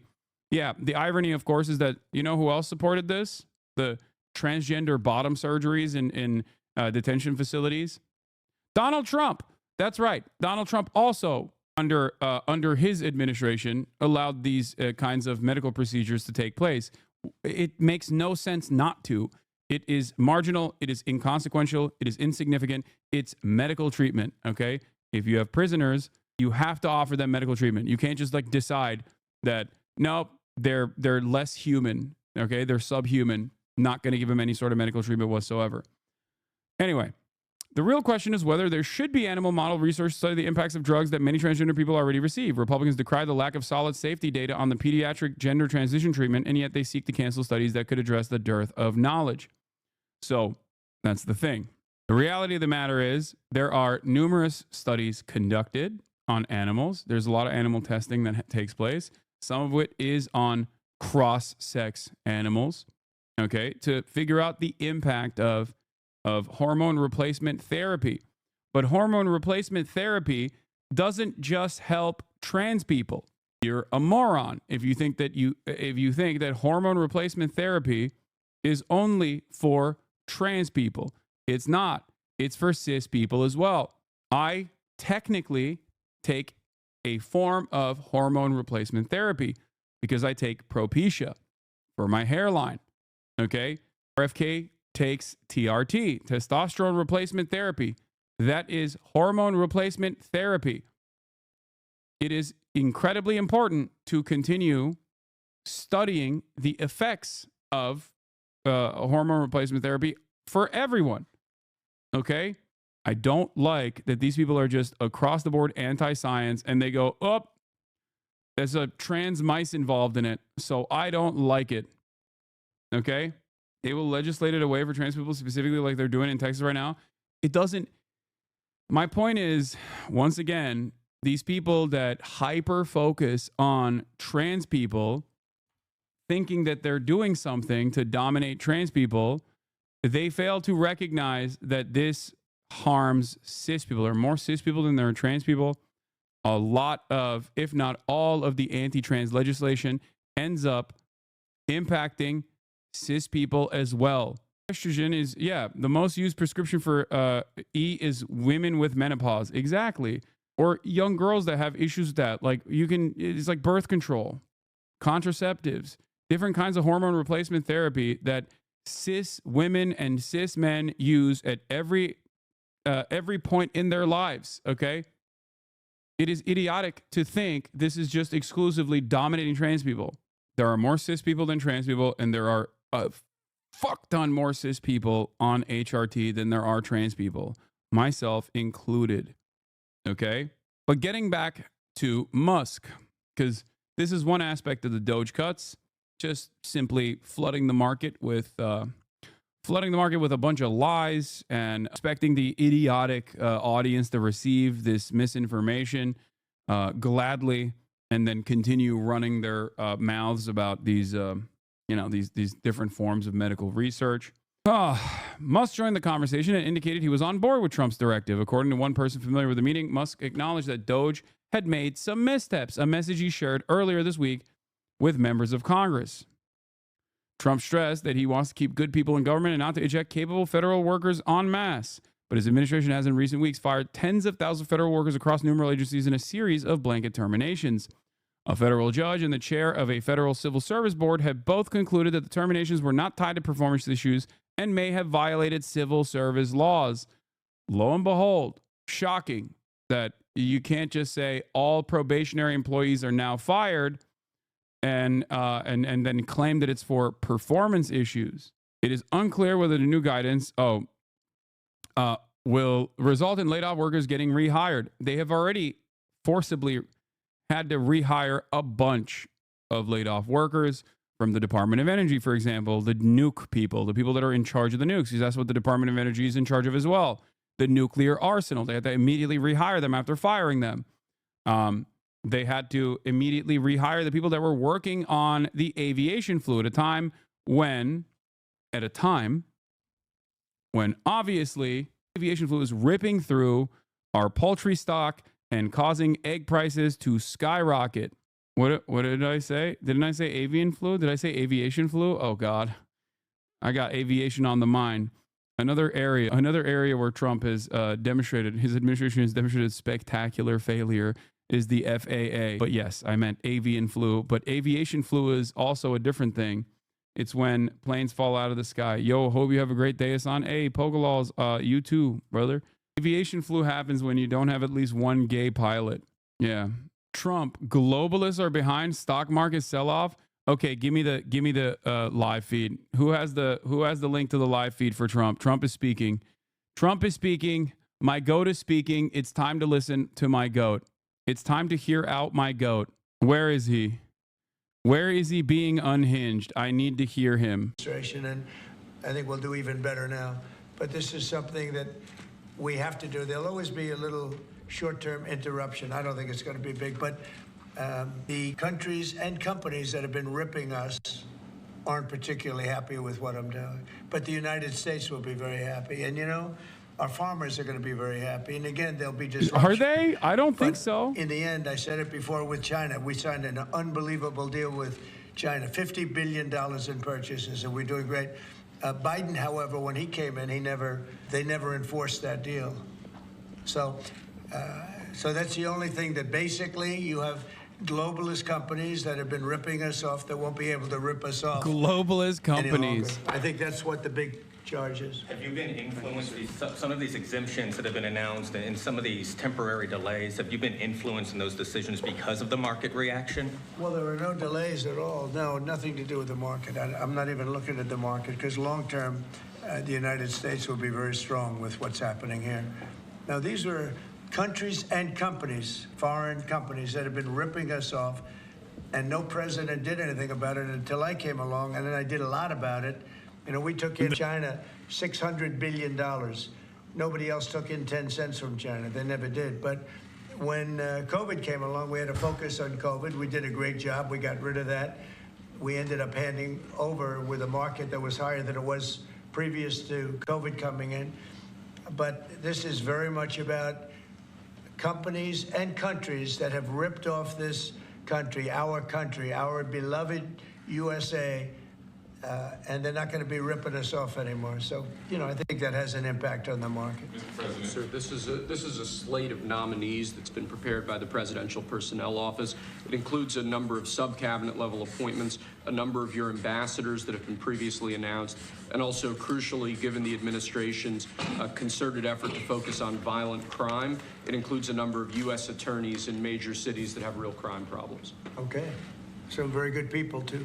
Thank you, sir. And then we have a number of ceremonial proclamations that Lindsay Halligan is going to. So two very special proclamations, the first of which is a proclamation that proclaims March 2025 as Women's History Month in honor of all the wonderful women in your administration, all the wonderful women in America, and in honor of everything you've done for women and this administration has done for women in just, what, a month and a half? So. Yeah, we've done a lot, and women have done a lot for us, right? This is an honor. We have a Women have wonderful done woman a here, lot for Maria us. Bartiromo. Thank you so much. Nice to have you, Maria. Thank you very much, Mr. President, and thanks for all that you're doing for women. Thank you. She's going to do an interview of me later. Maybe I shouldn't do this interview. I should be like Biden, not do any interviews. Yeah, my goat. My goat is talking. You want to pull up? That's great. Women, we love you. We love you too, sir. Thank you. Okay. Excellent. So the second one is a proclamation proclaiming March 2025 as Irish American Heritage Month in honor of, to commemorate the friendship between America and Ireland. I'm going to unlock and it. to Let's hope that there is no just honor all of weirdness the coming from Irish the mic. Americans, and I'm a little bit biased because I'm American and Irish, but Well, great people. Who is this part? What is she saying? And they voted for me in heavy numbers, so I like them even more. You have to like it. You know, you're not supposed to, but you have to like that. His So for signature the is Irish-American awesome, people, though. I will say. proclamation. He has so much fun with it. He has so much fun with it, and I do like his signature. Mr. President, To be your fair. envoy Steve Witkoff told us a little while ago that if Hamas does not release hostages, that the U.S. and Israel could take some action. What does that mean in your eyes? Is that military action? Would you join strikes with Israel? Well, you're going to find out. I had the honor of spending a lot of time yesterday with quite a few of the people that we got out, and I can't believe how badly treated they were, really badly treated. Stories that you wouldn't even believe. Some of it was documented, some of it was so bad you couldn't really, I don't think you can put it on. And it's a shame, and they said one thing, they have 59 hostages, of which many of them are killed. They want to know if we could just continue. They said without us, look, Biden wasn't able to get anybody out. We came along and they started releasing.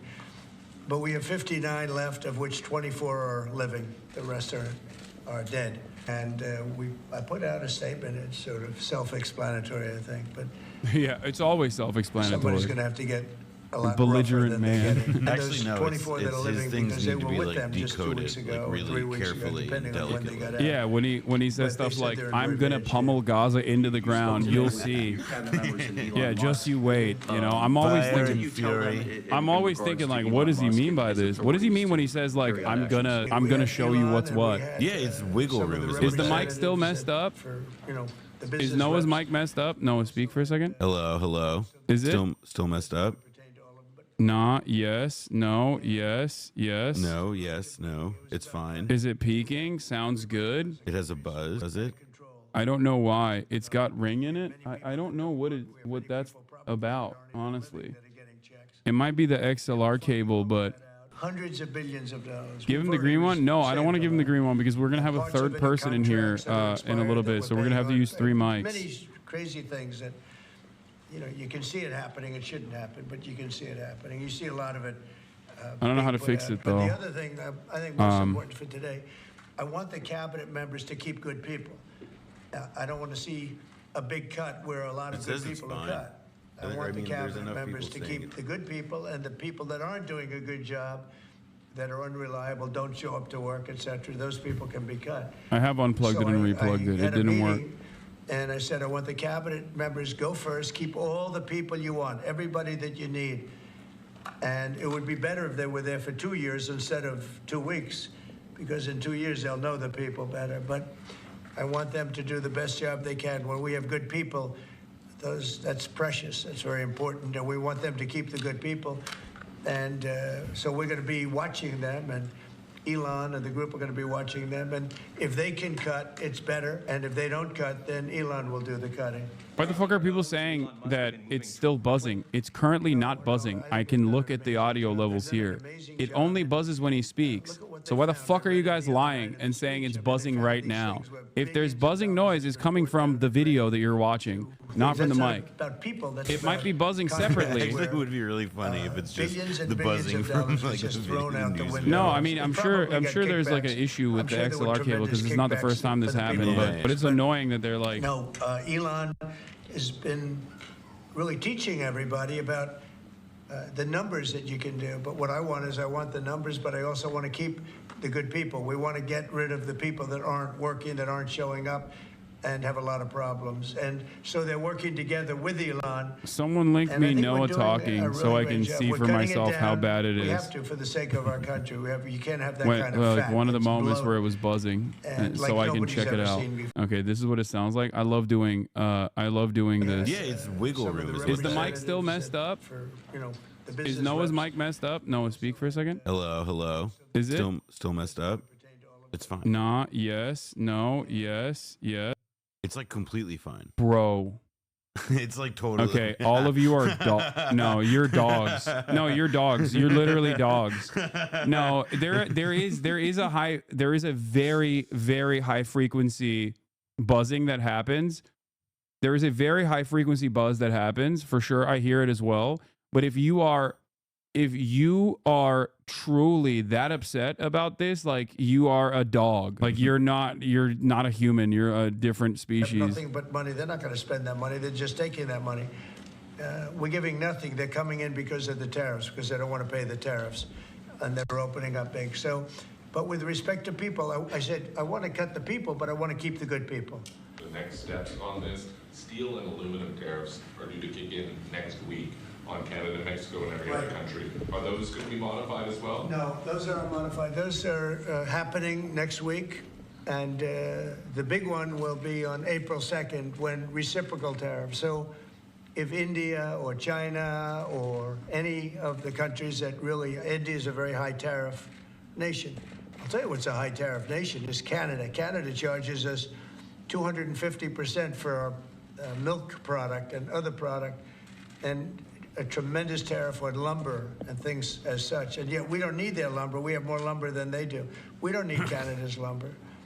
So what I'm doing is I'll be signing an executive order freeing up our forests. That's gonna fix so it. That we're allowed to no, I think you know what's gonna fix the housing market situation? Degrowth. Yeah, also, we're cutting making it impossible. Degrowth.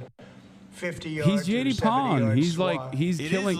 He wants to kill the Treatlerites. Like he's punishing the American working class.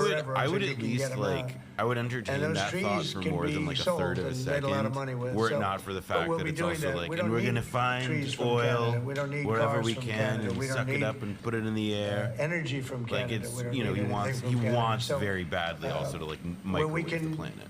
Be self-sustaining, which is in most things. The buzz on the mic is so loud. If I hadn't seen the clip, I would. So I'm going to be freeing that up very shortly so that we don't have to go to other countries to buy lumber. You know, why should we be buying lumber from other countries, paying tariffs, paying big prices, extraordinary prices, and we have lumber. We have the best lumber. Go ahead. It's just a modification, short term, because I didn't want to hurt the American. It would have hurt the American car companies if I did that. Would you consider the same sort of exemption or pause for the auto tariffs you're talking about next month? We're not looking at that, no. You're not? No, we're not looking at that, no. No. TPS for the Ukrainians who live here in the U.S.? What about it? Are you considering revoking the TPS status for the more than 200,000 Ukrainians who live here in the U.S.? What are you saying? The Ukrainians that are here in the U.S., they're under a TPS status. On GPS? GPS. Yeah.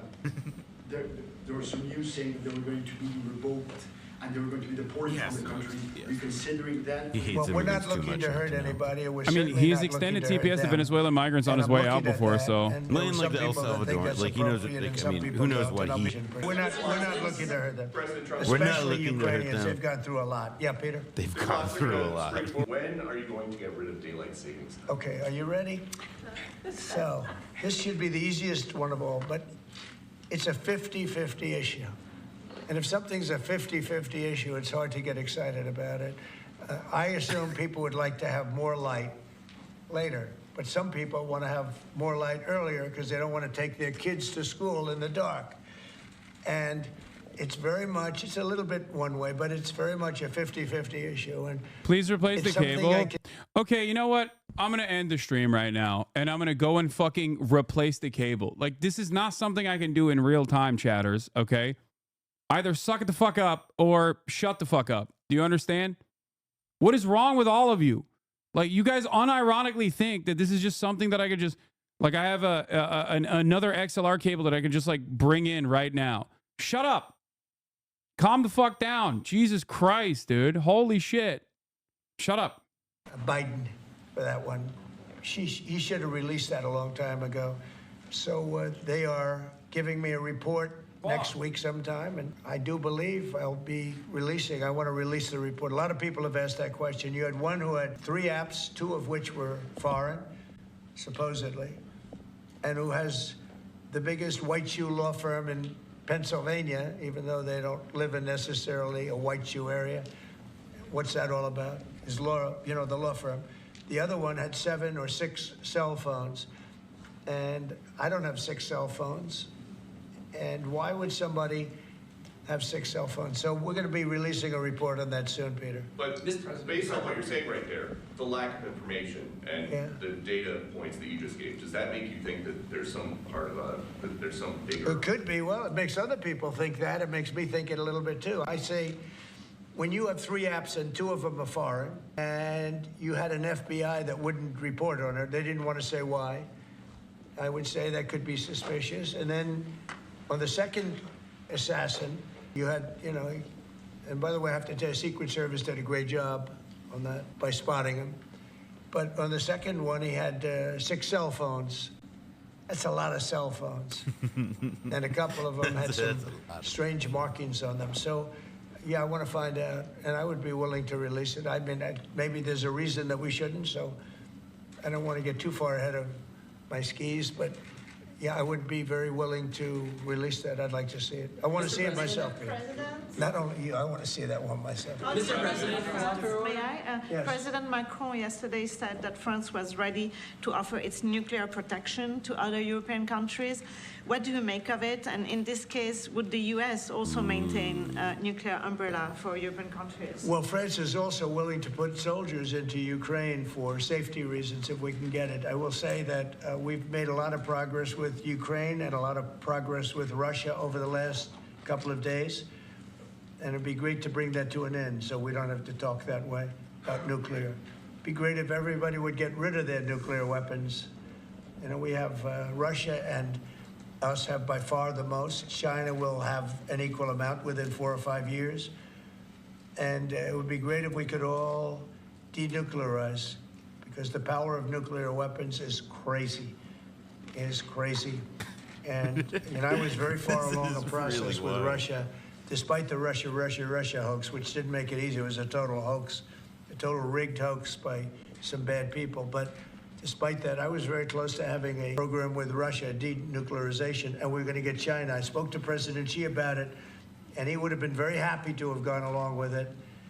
But bad things happened, like an election that was rigged happened, and so we had to come back 4 years later. But I would very much like to start those talks. The opposite of what you say, the denuclearization would be incredible. Mr. President, on the auto tariffs that you were talking about, I know yesterday you spoke with the big 3. Did you tell them that no more exemptions were on the way, and what was the reaction? I told them, that's it. This was a short-term deal.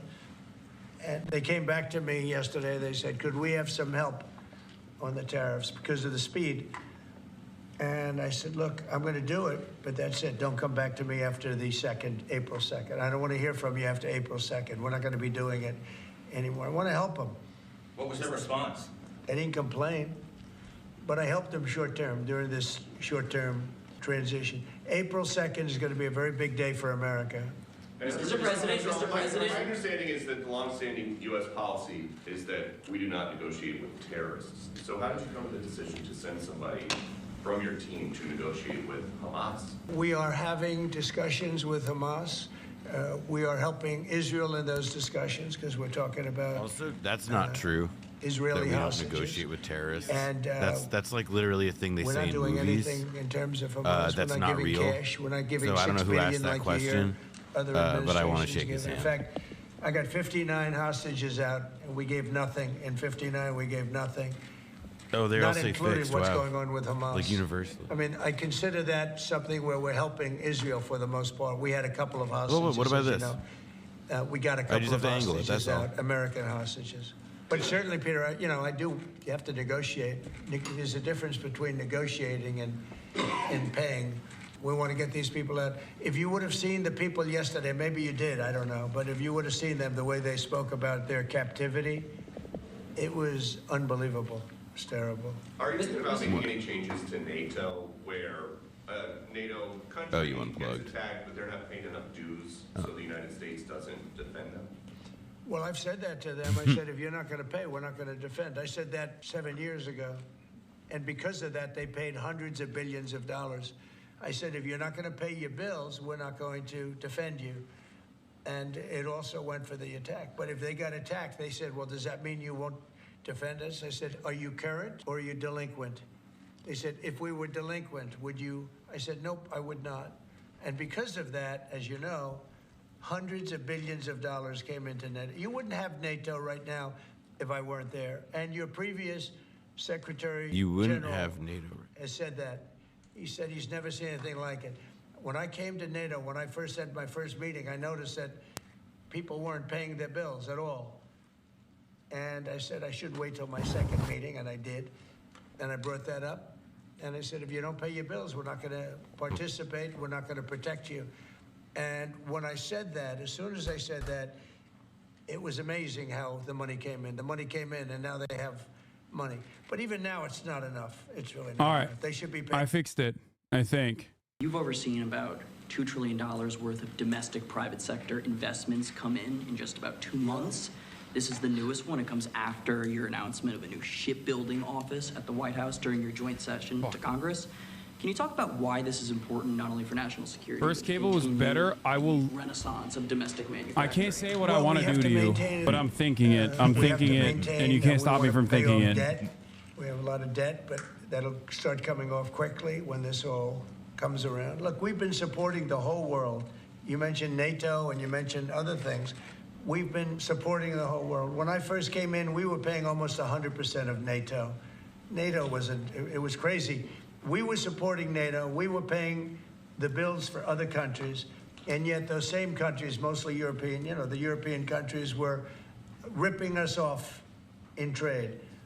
They won't take our cars. They wouldn't take our agricultural product. They wouldn't take anything. We were taking their cars by the millions. Mercedes and your little Volkswagen, all of them. Your little Volkswagen. We were taking their cars, they weren't taking Yeah. We were Your taking little their farm Volkswagen. products, they weren't taking ours. You like a Beetle? Little Beetle. We were protecting them by giving them the money. And, that adds up to a bad number at the end of a lot of years. And that's what happened.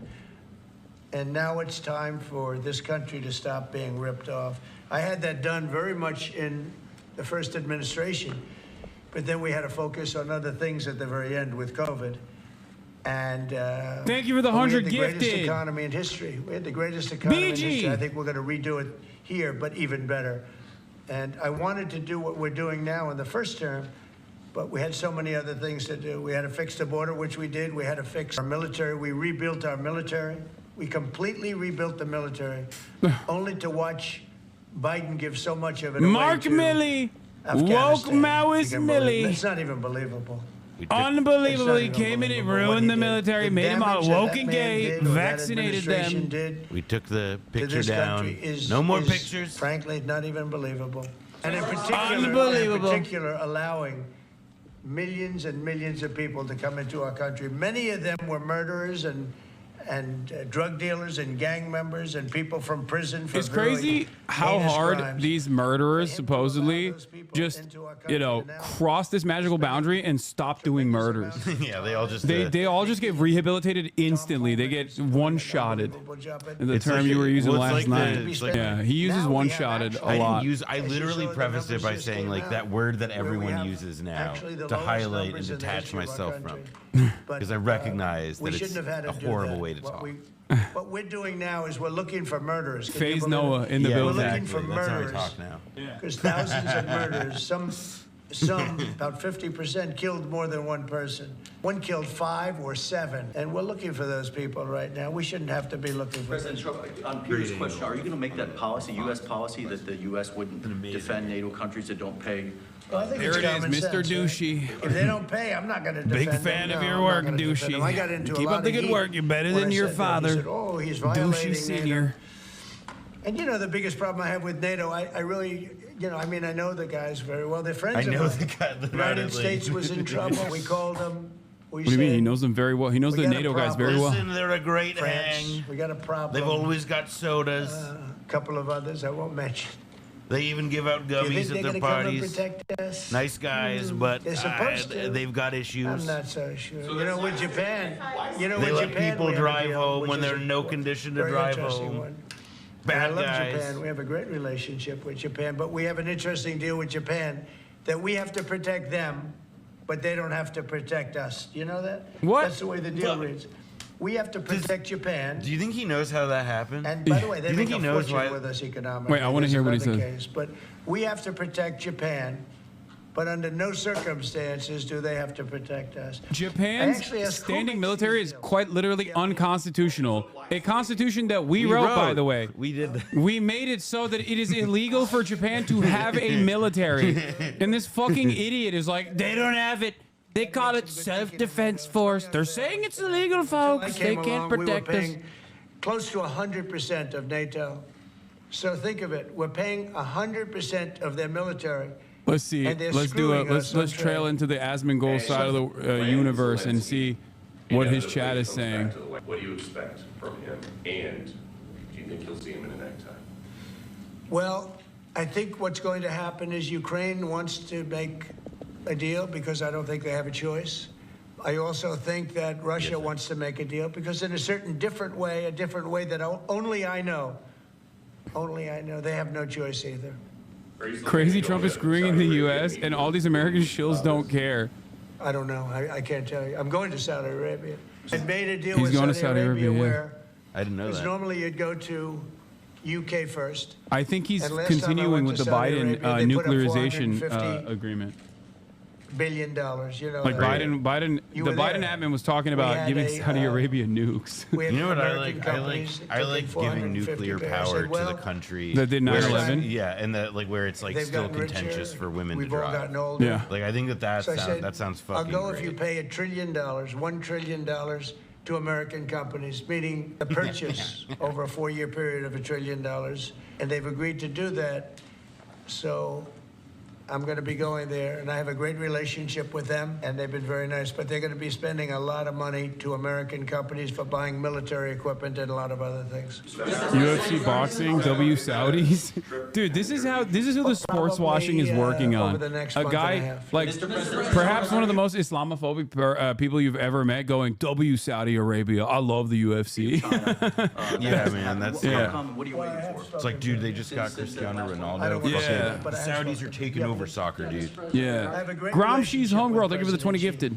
But you've spoken to him. It was hurt because of COVID. That's why I don't call it the China virus anymore. Yeah, he So please eliminated don't call it because he China called virus. it the China But to be virus. clear, you've spoken to him since January 17th? I don't want to say that, but I have spoken to him. Thank you. And Mr. Wait, what? Regarding this I don't wanna say executive that. order revoking security clearances at Perkins Coie. It is kind of shocking do how you many think people there are should be angry at more, Trump and Asmongold's steps chat. like this to be taken I think against other this goes people to show, I involved think in, that the the platform is very Russian top collusion? heavy and people just That's gonna kind be up of gravitate ultimately. towards. People don't. I mean, I'm sorry. I The think it's like Attorney really General hard. I think and most people don't want the This is a education follow-up department the to other go night. bye-bye. We saw I don't think Yeah. that many behavior, people had as. I've never seen so many people in his chat just like actively dissenting.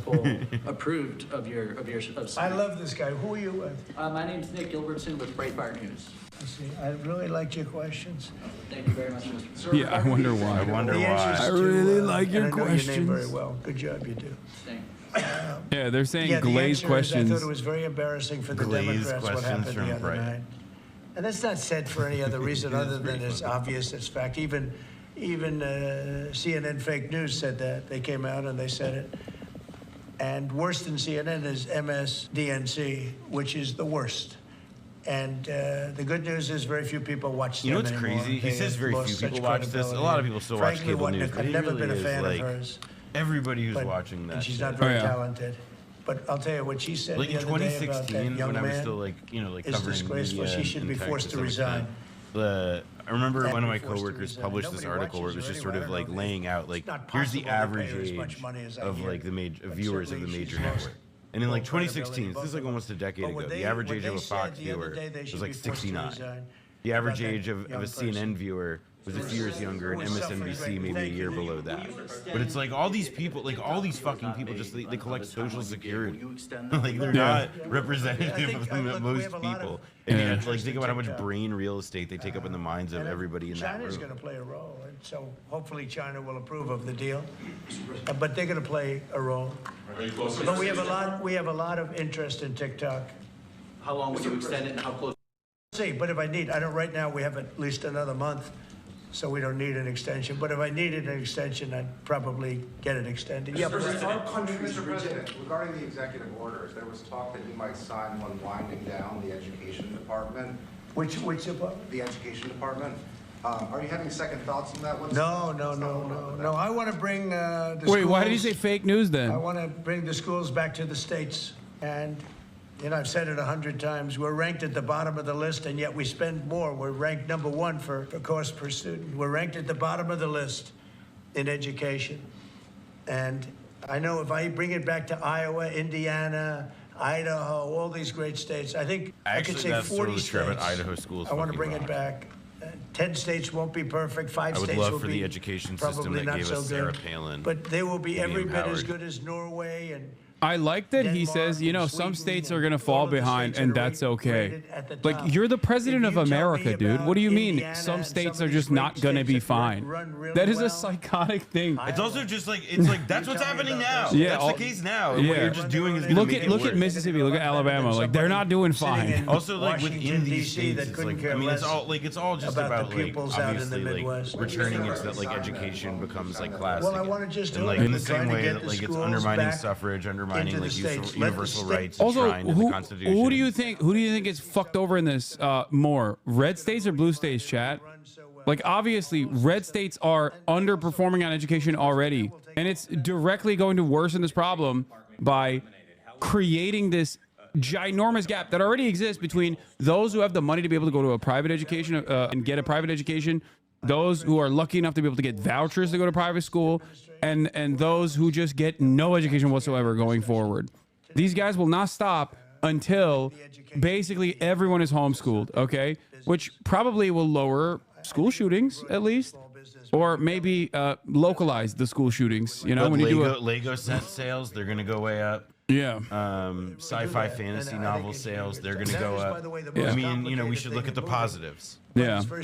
People, eye contact will be a really valued skill. You say great leap backward. Yeah. JD Pondon doing the great leap backwards. Of Gaza, I think that Gaza's a mess, and I think that Gaza could be good. I think it's got to be run properly, but right now Gaza is an absolute mess, and it has been for many, many years and decades. Yeah, Peter, did you have one more? I think it was a bit more of a mess in the last year and a half, but that's just me. That may just be stuck in space for 8 months. They left him alone. Biden left him up there. And what do you know about that? I know everything about it. I said, we have 2 astronauts that are stuck in space. I have asked Elon, I said, do me a favor, can you get him out? He said, yes, he is preparing to go up, I think, in 2 weeks. What do you know about how this went down? It's crazy that they already have an existing SpaceX rocket. they already have an existing rocket that they can take back down. I can't tell you that. But it's been delayed a bunch of times because the government did not want to take a risk. Like NASA didn't want to take a risk. Boeing didn't want to take a risk. So they delayed it. But the rocket is still up there. They can still use that, and they're planning to. And Trump is now using this as an opportunity to give Elon a W. We're coming up to get you, and you shouldn't have been up there so long. The most incompetent president in our history has allowed that to happen to you. But this president won't let it happen. We're going to get them out. We're coming up to get you. I've authorized Elon. I said, can you get him out? Because, you know, they've been left up there. I like the idea that he's like talking to them like psychically. Like, we're coming to get you. Love each other. Hold on. But they've been left. Bro, if I'm an astronaut, I'm trying to stay the fuck away from America, not gonna lie. I'm trying to stay up there at the ISS for as long as I can, okay? There's no kidding. There's no games actually, with her like hair, changing the course and defecting to and you know, China there's a on the way danger up back there down. too. They can have some failures up there that would be very bad. You got to get them out. So I've authorized Elon a week ago. I said, you know, we have two people up there that Biden and Kamala left up there. China can't even get them because the ISS does not cooperate with the Chinese space. That's why it's a defection. That's why they have to go. And they're they have to like preparing land it in right now, Chinese waters. So Elon is or going Vietnamese, to but then take the opportunity get to him. Should I explain, go on that journey just to be on the ship when we stop? Yeah, Manchurian Candidate. Yes. As explained on the Blowback podcast, as the first time that the concept of brainwashing was ever used in an American newspaper. When they come back, I'll greet because them. of the fantastic treatment that the People's Liberation Army showed the American captives that caused the Americans to claim that these American captives were defecting. Did I get that right? It was that and the germ warfare thing. Yeah. Because the movie is about like it's like a defection thing, but in real life it was like wow, these flyers, like these American pilots are all saying we use biological and germ bombs, and they sound really uncoached and like they're speaking honestly about it. It must be brainwashing. Yeah. Speaking of which, you know who else did that yesterday? Our favorite, Itamar Ben-Gvir, who said that about an Israeli captive that had returned to Israel, and he said his statement resembled Hamas. Israel has officially moved. There are members in the Israeli Knesset now that are saying Israeli hostages are Hamas. That's right. Let's take a look at the Jerusalem Post article real quick because it's very funny. I want to see what he said. The captive said that caused Ben-Gvir to say that, what is this? No. Hassan, you look like someone who has sexual intercourse with dead goats. I mean, your mom is the goat of sucking my penis, but she's not dead. Hassan, you look like camel fucker, no hate. I'm going to unban this guy. Cap on the... Yeah, I'm going to unban this guy. Okay, it's weird that you're calling your mom a camel.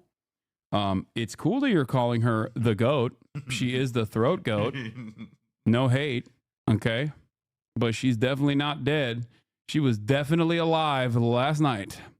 All right, hold on. Let me see if I can find. Does anyone have the article of Ben-Gvir, Itamar Ben-Gvir, from? I think it was on the Jerusalem Post. I posted on my Instagram. The old Guac 3000. She's on her Nancy Reagan shit. Yep. Everybody has so much to say about that fucking microphone, and yet nobody can just like pull up a. Yeah. Oh, I know. They love this. They love chirping. They're like, meh. There we go. Here it is. Ben-Gvir accuses freed hostage Eli Sharabi of echoing Hamas propaganda in testimony. This statement came as released hostage Eli Sharabi, stated that his decision led to Hamas retaliating by worsening the conditions the hostages were held in. Eli Sharabi was echoing Hamas propaganda when he spoke about his experiences in captivity during an interview with Channel 12's Uvda last Thursday. Former National Security Minister Itamar Ben-Gvir said Saturday night. Sharabi had said Ben-Gvir's decision to enforce stricter conditions for terrorists in Israeli prisons was what led to Hamas worsening the treatment of hostages in captivity. I am proud of my actions, Ben-Gvir told Channel 13, adding that he would not apologize for the decision. If you get kidnapped, you're officially Hamas. It's funny because like this guy isn't even saying something that's like remotely pro-Palestinian here. And it, you know, why would he? He was held captive, you know? Just want to let you know that Noah was messing with all the knobs and settings when you were gone and laughing and saying chat will be so annoying. It's fucked up, dude. Thank you, M. Hood, for telling me the truth. Ben-Gvir is a guy. I do what I want. I mean, barely. Okay. Kind of wild. The request links from track where we pay you to post links like we're paying to be secretaries is worse than interning XD. Dog, you pay to be a micromanager. All 40,000 of you. Let's be real, okay? This new Ynet article is looking crazy. Breaking. U.S. officials are losing patience. Israel's trying to sabotage U.S. talks with Hamas. Reports Ronan Bergman. Wow. I can't believe it. I can't believe it.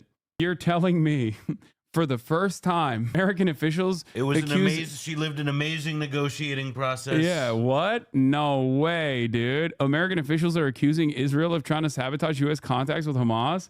No. Remember when I covered this yesterday? Wait, what?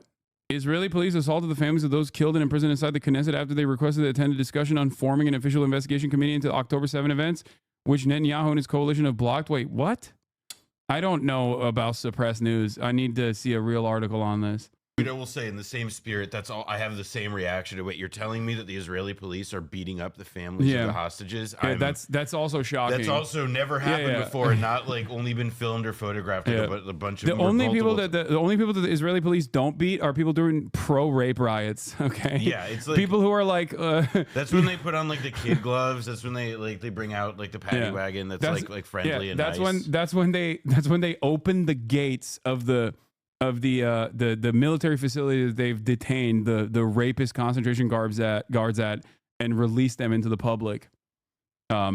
So that's funny though. The Knesset guards violently prevent victims' families from attending debate on October 7 probe. Oh my God. They do this in the street. Like this has happened in the street too. I mean, it's really. And Netanyahu, like he takes like hits, he takes swipes at them. Oh, it's so insane, bro. Ethan's gonna clip this and be like, Hassan is laughing at the hostage families for getting brutalized by the Israeli police. Ay, ay, ay. It is. I will say I'm impressed with is that like a GIF in the article embed, or is that it's Yeah, they made it into a GIF. That's pretty. Or a GIF. That's pretty good. That is, dude.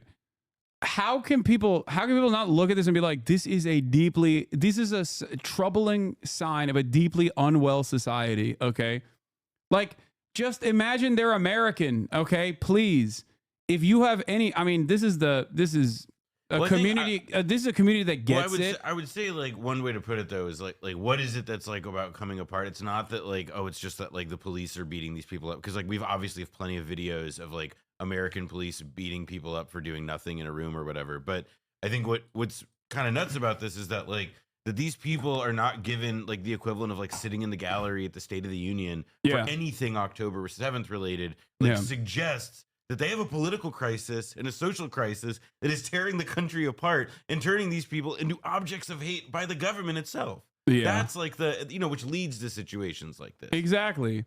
And the reason why I always like bring this back to America is because this is me talking to the liberal Zionists, basically the liberal Zionists that live in the United States of America, that still have some progressive values they maintain and haven't turned into fucking Michael Rappaport. And they look to stuff like this and think this is simply a byproduct of Benjamin Netanyahu, not recognizing that there is a much larger problem. Okay. This is identical to conditions worsening in the United States of America as the American police and the American military become more aggressive towards civilians who have an understandable gripe and a reason to demand an adequate investigation, an independent investigation into the actions that caused their family members to die. Okay? Why would a government say, no, we're not going to do that? Okay? Why would they do that? If a 9/11 style situation occurred again in the United States of America and the family members were like, wait a minute, there's something really weird about this. Can we look into it? And the American military and American police were beating the shit out of those families. Yeah, let's be clear. Like there were a bunch of those families in the U.S. They just got ignored, which is like what, at least in Israel's case, like I mean, part of the problem is that like it points to the schism in this is that like there's a bunch of people in Israel who like maybe that like however they feel about the campaign in Gaza and all this other stuff, like meaning that they're probably for it, but that like on the point of like they don't want to see violence against the hostages or whatever, but there's that to me is like what seems that like it's evidence of how this stuff just gets politicized. It's like, oh, if people do care about it, then fuck it, let them get hit. You know, like try and show that like you don't care that they have people that care about them or whatever. It's a dissent that doesn't matter. Genuine, honest, and a bit pessimistic question. Do you genuinely wholeheartedly believe anything good will come out regarding Palestine as a person with family and friends in the region? This has been the case for decades. Nothing new, just another cycle with a 1,000-to-1 kill ratio and no progress. Yes, I do. I definitely do. And I think part of that is because the contradictions worsen, as you see stuff like this happen in Israel, as you see the Israeli economy crumble, as you see the benefits go away. The benefits of being a Western adjacent nation go away for the average Israeli citizens. Slowly but surely, they will leave Israel. This is why I regularly maintain the position that the greatest threat to Israel is not Hamas or Iran. The greatest threat to Israel is Sherman Oaks. The greatest threat to Israel is Beverly Hills. The greatest threat to Israel is Boca Raton. Okay? Because if a lot of the people that live in Israel go, why the fuck am I still here? I don't get any of my treats. I can still listen to the worst psytrance music anyone has ever heard and wear my capri pants in Boca Raton. They're just going to go to Boca Raton. Okay? And you're also going to lose, like you're going to inevitably lose like a lot of the academic resources that you have. Like you're going to have intellectuals and academics leave Israel as well, especially with like the academic boycotts that take place too. Like you're basically shutting off your next generation by behaving in this like incredibly violent way. You're going to have brain drain. I mean, just yesterday it was reported that there's a professor of computer science at Ben Gurion who posted under like the pseudonym John Brown on Twitter. I've seen his content. You've probably looked at tweets of his at some point or another. Yeah. But he like was suspended from his job, and he was like this. He was not publicly known that he was tied to this account, and it was because he said that Israeli soldiers had committed war crimes. Yeah. There's a computer science, this is like the more shit like that happens, the more you hear about like 500,000 Israelis leaving Israel. Okay. The more the Israeli economy becomes unsustainable. That's why I said, that's why I kept repeating over and over again that like this is going to turn into like Israel eventually, if they follow this trajectory, is going to turn into a nation filled to the brim with just like rabid, uneducated settlers, okay? Like ultra fundamentalist, ultra Zionists that simply, are having differences in opinion and differences in agreement in the Knesset over like whether women can read or not, with nuclear arms. Like that's unsustainable. Okay, it's going to turn into a pure hog state, which it kind of already is turning into a pure hog state to begin with. I mean, it's dependent on also like it's like similar. I mean, I would argue like people want like they think everybody wants to be like a U.S. vassal, right? Because they think that they could get to be like Israel, favored military treatment. Yeah, they could develop like a broad base, like industrialized society with a middle class and all these different things. And it's like it just projects this illusion of stability, all those things taken together over the last few years, when like the context in which that state exists has pretty rapidly shifted. And like the context in which that leadership operates, like what they believe. I mean, for example, like Mayor Kahana, a guy who it was illegal to support in Israel 30 years ago because they thought that his version of extreme Zionism was so dangerous and so self-destabilizing. That's now a norm. And then even in the diaspora, like, Tablet Magazine is running Kahana was right articles. Yeah. You have like what were previously understood as effective boundaries for containing the ideology from like running too far amok or whatever. It's all been removed. And, it's not because like they made a choice and it could have been undone at some point. Like this was always how it was bound to go. You see liberal Zionists unironically touting the Kahana line, the Kahanist line of never again just means for Jews. Like that's insane. That's an insane thing to say.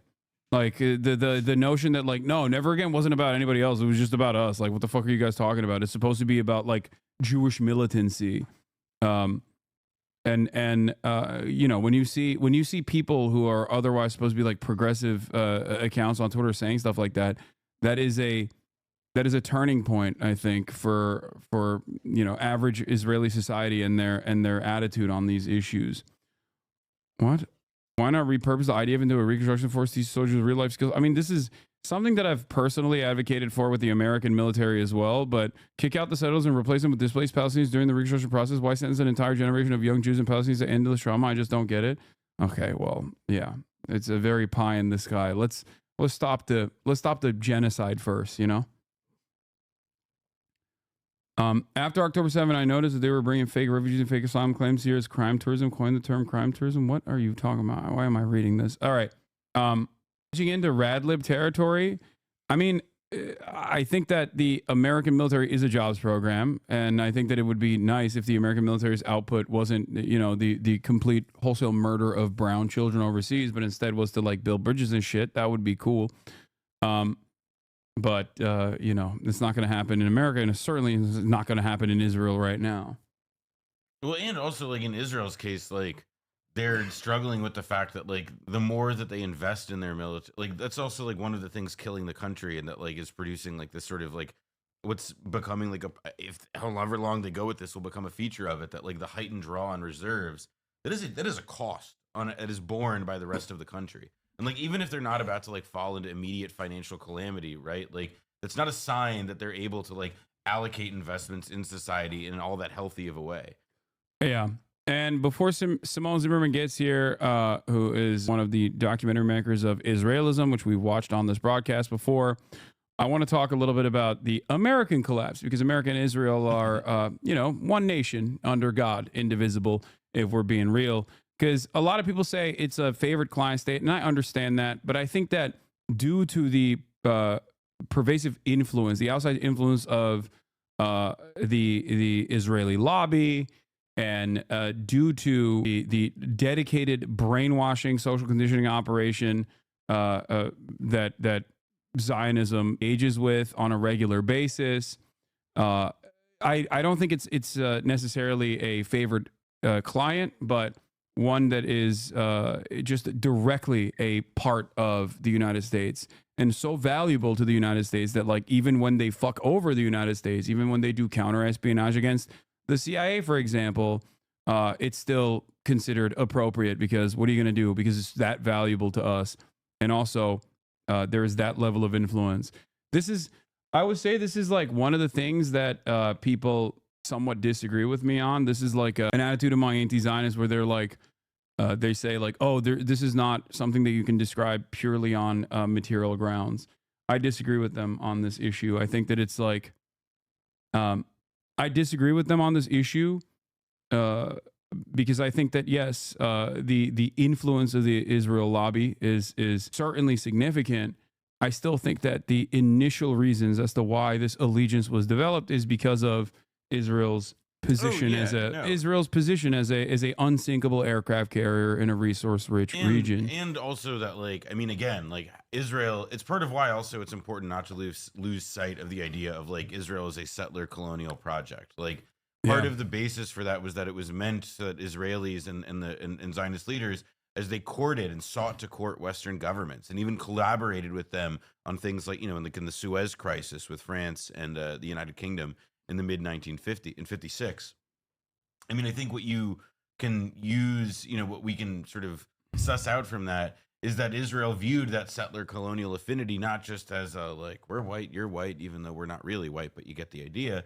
It was also about how they could be instrumentalized as like a fellow white nation in this like, you know, grand strategic game against, again, like Arab states, which were largely at that time, particularly in the Nasserist era, aligned with the Soviet Union. Yeah. And you know that you can't do pan-Arabic nationalism and link up with the Soviets. That's terrifying, you know?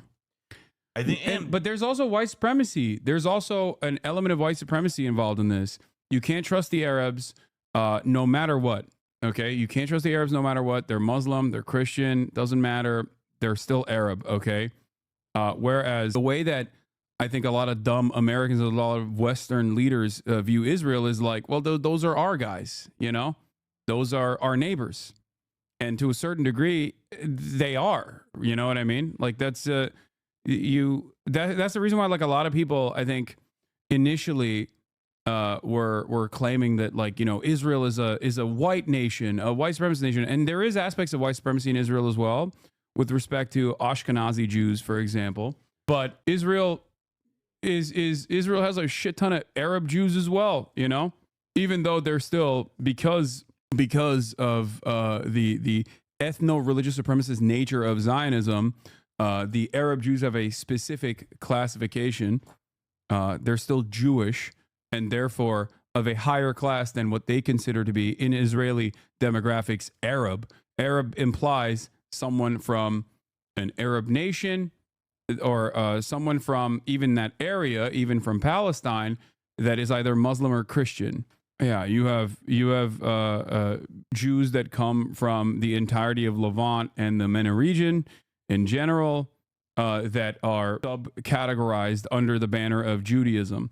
Be careful. Arabs are also white, and Arab supremacy is just as real. An Afro-Arab, this cannot be denied. As an Afro-Arab, this cannot be denied. Okay, we're talking about the... some Arabs are white. Some Arabs are not white. It doesn't matter. This is not the point that I'm trying to make here. Lock in, okay? Also, it depends on where you're... It depends on which country you're looking at. Yeah, go tell an American that Arabs are white, okay? I think Simone Zimmerman is here. We're going to be talking about the brain rotting operation of Zionism and the pervasive nature of it, and how it basically breaks the minds of many otherwise progressive Jewish Americans. But yeah, hold on. Let me pull up a chair. You got one? Okay, and then I'm gonna fix the microphone as well. 1 second. Hi. Oh. All right, here. Let's just fix this. Where is it? All right, chat. 1 second. I'm gonna fix the noise gate, and then we're gonna be good. Okay. I did it. All right. Did you watch either Mehdi Hassan versus Joe Walsh clip or the Sam Cedar Benny Johnson clip? Both very satisfying. No, I have not. I have not done either of those things. But yeah, okay.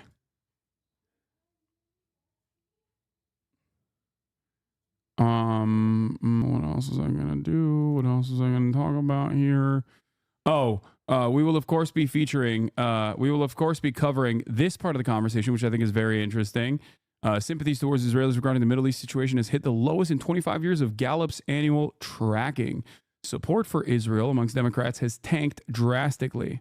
59% of Democrats sympathize more with Palestinians than Israelis in this conflict. That is a crazy number. That has never occurred. That has never, ever occurred in the United States of America, okay? That is crazy. I think this is the peak. This is the peak of sympathies for the Palestinians. And it's incredible. That's why I always say, no matter what, when I analyze the situation by looking at what things used to look like in the past, when Israel was being violent, Israel was doing sieges, Israel was doing the grass cutting, mowing of the lawn operations, that it never got to this point. Never, ever, ever. Okay. And also remember all of this, like all of these sympathies from the public are coming at a point where there is unfettered, unrestricted, unlimited propaganda. Unlimited. Think about that. That to me is also insane. This is unprecedented, and I will not. I'm never gonna discount this, and it also does give me some semblance of hope. Okay, we won the info wars. No, we haven't. We haven't won shit. Okay, this is entirely in the hands of Israel. The only reason why 59% of Democrats sympathize more with Palestinians than Israelis in this conflict is directly due to the unrestricted, unlimited violence that Israel has done, so much so that it is virtually impossible to deny. It's virtually impossible to justify. That's it. It's all in the hands of the U.S., not Israel. Yeah, it's because Israel, for many, many years, I think, has greatly benefited from the cycle of dehumanization of Palestinians and had to continue doing that in an effort to create. You're discounting the work of Palestinian journalists? Don't fucking do this to me right now. Don't do this woke shit. Of course, it's entirely in the hands of brave Palestinians across the board who have filmed their own genocide, okay? Virtually every single day. Don't fucking do this rad lib shit, okay? That much is obvious. I'm talking about Israel's cruelty on top of everything else. God damn. It isn't as quiet anymore, and thus liberals are doing their survival tactics now, hence the remorse. Yeah. How did Americans feel about Palestine and Palestinians during 9/11, the Gulf War era? No, people just didn't even know anything, and they only thought about it in the terms of like Israel's our ally, they're our neighbors. It is what it is, you know. They're good guys. They're the good guys. Like people didn't put much thought into it at all. Yes, I know Bad Empanada made a video criticizing my take, saying that I'm a liberal Zionist or something. I don't care, guys. Yes, we can have disagreements, even if we almost entirely agree on everything. And every now and then, Bad Empanada freaks out over some minor shit, okay? I don't care. I don't know why everyone is like, no, you have to watch this. Especially considering that, like, if you're a leftist and you understand the take isn't that fucking big, it's minor. I know. Even if the disagreements are minor and you consider yourself to be a progressive, you consider yourself to be a leftist, why the fuck are you trying to make drama between two commentators who are anti-Zionist? Like, I just don't get it. I don't care that he did it, okay? If he wants to use mentioning me or doing a call-out post on me as an opportunity to educate people on his perspective, then that's fine. You know, that's great. More power to him. But I'm not going to sit here and respond to it, and then you're going to clip it out of context and like send it to him and then blah, blah, blah, blah, blah. It doesn't matter. My thoughts on this are known, okay? I recognize that Zionism is a fascist ideology that revolves around Jewish ethnic religious supremacy. I recognize that Israel is a rabid settler colonial enterprise that has always maintained an apartheid that started off with a ethnic cleansing operation that was planned by early Zionist militias. These are historically accurate facts that I reckon with and routinely repeat. Having said all of that, I also have a difference in opinion in terms of strategy with the likes of Bad Empanada. I live in the heart of empire. I live in the imperial core. I am living in the United States of America. I'm a Westerner, okay? I'm Turkish. I have a Muslim background. People call me a terrorist all the time. But having said all of that, my goal is to pull people from the margins, okay? And if that is my goal, then I will never discount people that are that I have disagreements with, that might even be engaging in like Jewish exceptionalism or whatever Bad Empanada is saying, because I get how social conditioning works. Okay, I understand how social conditioning works. I understand how that can change people's minds. Okay, at the end of the day, we are Hassan, what the fuck saying, dude? Firstly, Turks same with support white supremacy for like support Pan-Asianism versions so well. Anti-Israeli Arabs, no problem. Same with differently. Bro, no, you need to learn how to write, okay? I'm giving you an hour. Go back to the drawing board and you know, put together a coherent argument. I'm sorry. If you're having an aneurysm while typing that, I'm not going to entertain this. Disagreements are healthy. Imagine we could all agree genocide is wrong and this is what we debated. Yeah. I think that every person plays a role in this, okay? And as long as someone is anti-occupation, as long as someone demonstrates empathy for the plight of the Palestinians and they play a role in this, even if I have disagreements with them, even if I feel like they're doing white saviorism or whatever, okay, it still doesn't matter because it moves the needle in the appropriate direction. These things take time. It doesn't happen overnight, okay? The notion that everyone is magically going to rewrite decades of fucking brainwashing, overnight because of the historic atrocities that are unfolding when they are literally trained to believing that these are not real human beings and parasitic forces that must be purged. Like I recognize that it takes a long ass time, but they play a very important role. People in Israel play an important role. Even the hostage families who literally want the entirety of Gaza to be wiped out in the period of time when they are demonstrating against the Israeli government, that is creating political pressure for the Israeli government. Do I agree with their opinions? Fuck no. Okay? So many of the hostage family protesters unironically were like, we want to pummel Gaza too, dog. Just get our family members out first.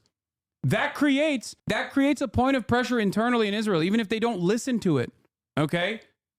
Do Rhodesian voices play an important role? Yeah, I mean, South African apartheid is a great example of this because, yes, economic pressure and boycotts are important because it causes the population to forcibly reckon with the realities and the damages incurred by conducting a fucking genocide, by maintaining an apartheid. That's how it works. So yes, that is how this works. You know, I'm not I'm not in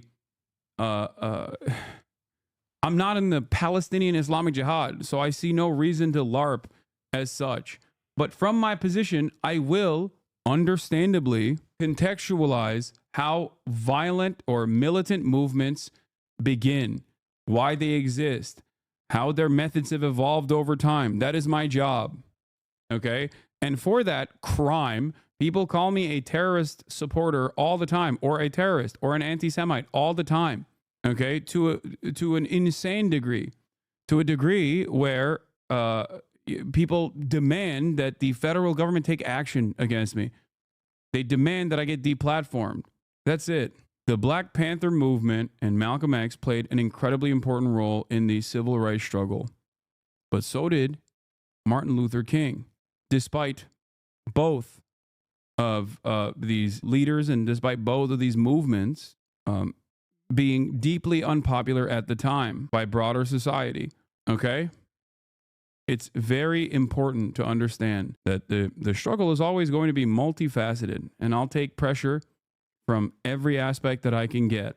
And before people say, oh, are you claiming that you're MLK? No, I'm not saying that. I'm just explaining to you how social struggle and social progress has taken place in this country. I don't disagree with you at all, but I believe that you can also push the needle towards always bringing up what is also part of the Israeli provisions and Jewish exceptionalism when you can. I already do that. Shut the fuck up. I already do that.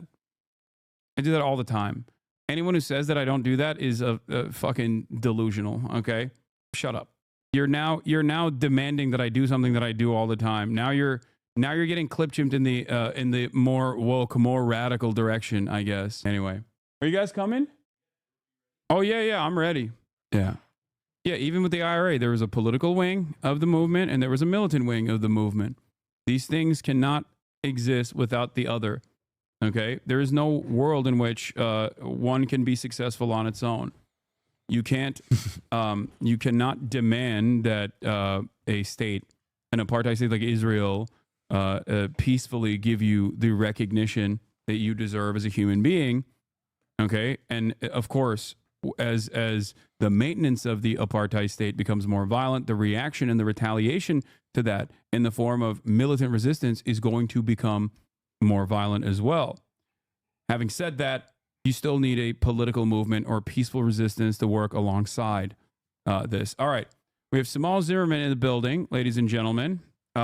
She is responsible for the Israelism documentary. We've watched it on stream before. And also, of course, joining me is Noah Colwin, who's been staying with me. And I'm very excited to have you here. There's a lot we're going to talk about. You got to get real up close to the microphone when you speak, by the way, just before chat starts chirping at you. How we sounding? I just want to let you know, you are in the presence of StopAntisemitism.org's second runner-up for Anti-Semite of the Year. I did lose to... In 2020. In 2020. Oh, wait, you were... I was back in 2020. Oh, wait, she too. Oh, they both are. You have this in common. Wait, no way. Yeah. Oh, you were also almost anti-Semite of the year. Yeah, I was in the top 3. Who lost? Who'd you lose to? Oh, okay, that was. And Ice Cube. No, Ice Cube didn't get it, but we were in there. I forgot Ice Cube had that Oh face. shit. Okay, that's crazy. I lost to Candace Owens. Your year is a tough one because well, I don't know. Maybe Simone had kind of a Mickey Mouse ring because like you're dealing with it like post October 7th, yeah. but it's like, you know, there's like it's a lot of competition. Whereas back then, Simone, perhaps it was. I was just like chilling in my apartment during the pandemic, and they were like offering $360 Amazon gift cards. Trying to, you know, amazing bake whatever Allison Roman so they had to rig it. They had to rig it against like a woman making shallot pasta in the Brooklyn apartment. Well, my favorite on that one. Hold on, I'm gonna fix it. I'm going to increase her volume. Chat, shut the fuck up. I know. Okay. My problem There it is. I know. Oh my God, that's amazing. I love this because this year is so obviously. Oh, this is Nardine Kiswani. Never mind. This is someone else. Rabid Jew hater and terror supporter. I thought it was the year where the Ben and Jerry's lady got that.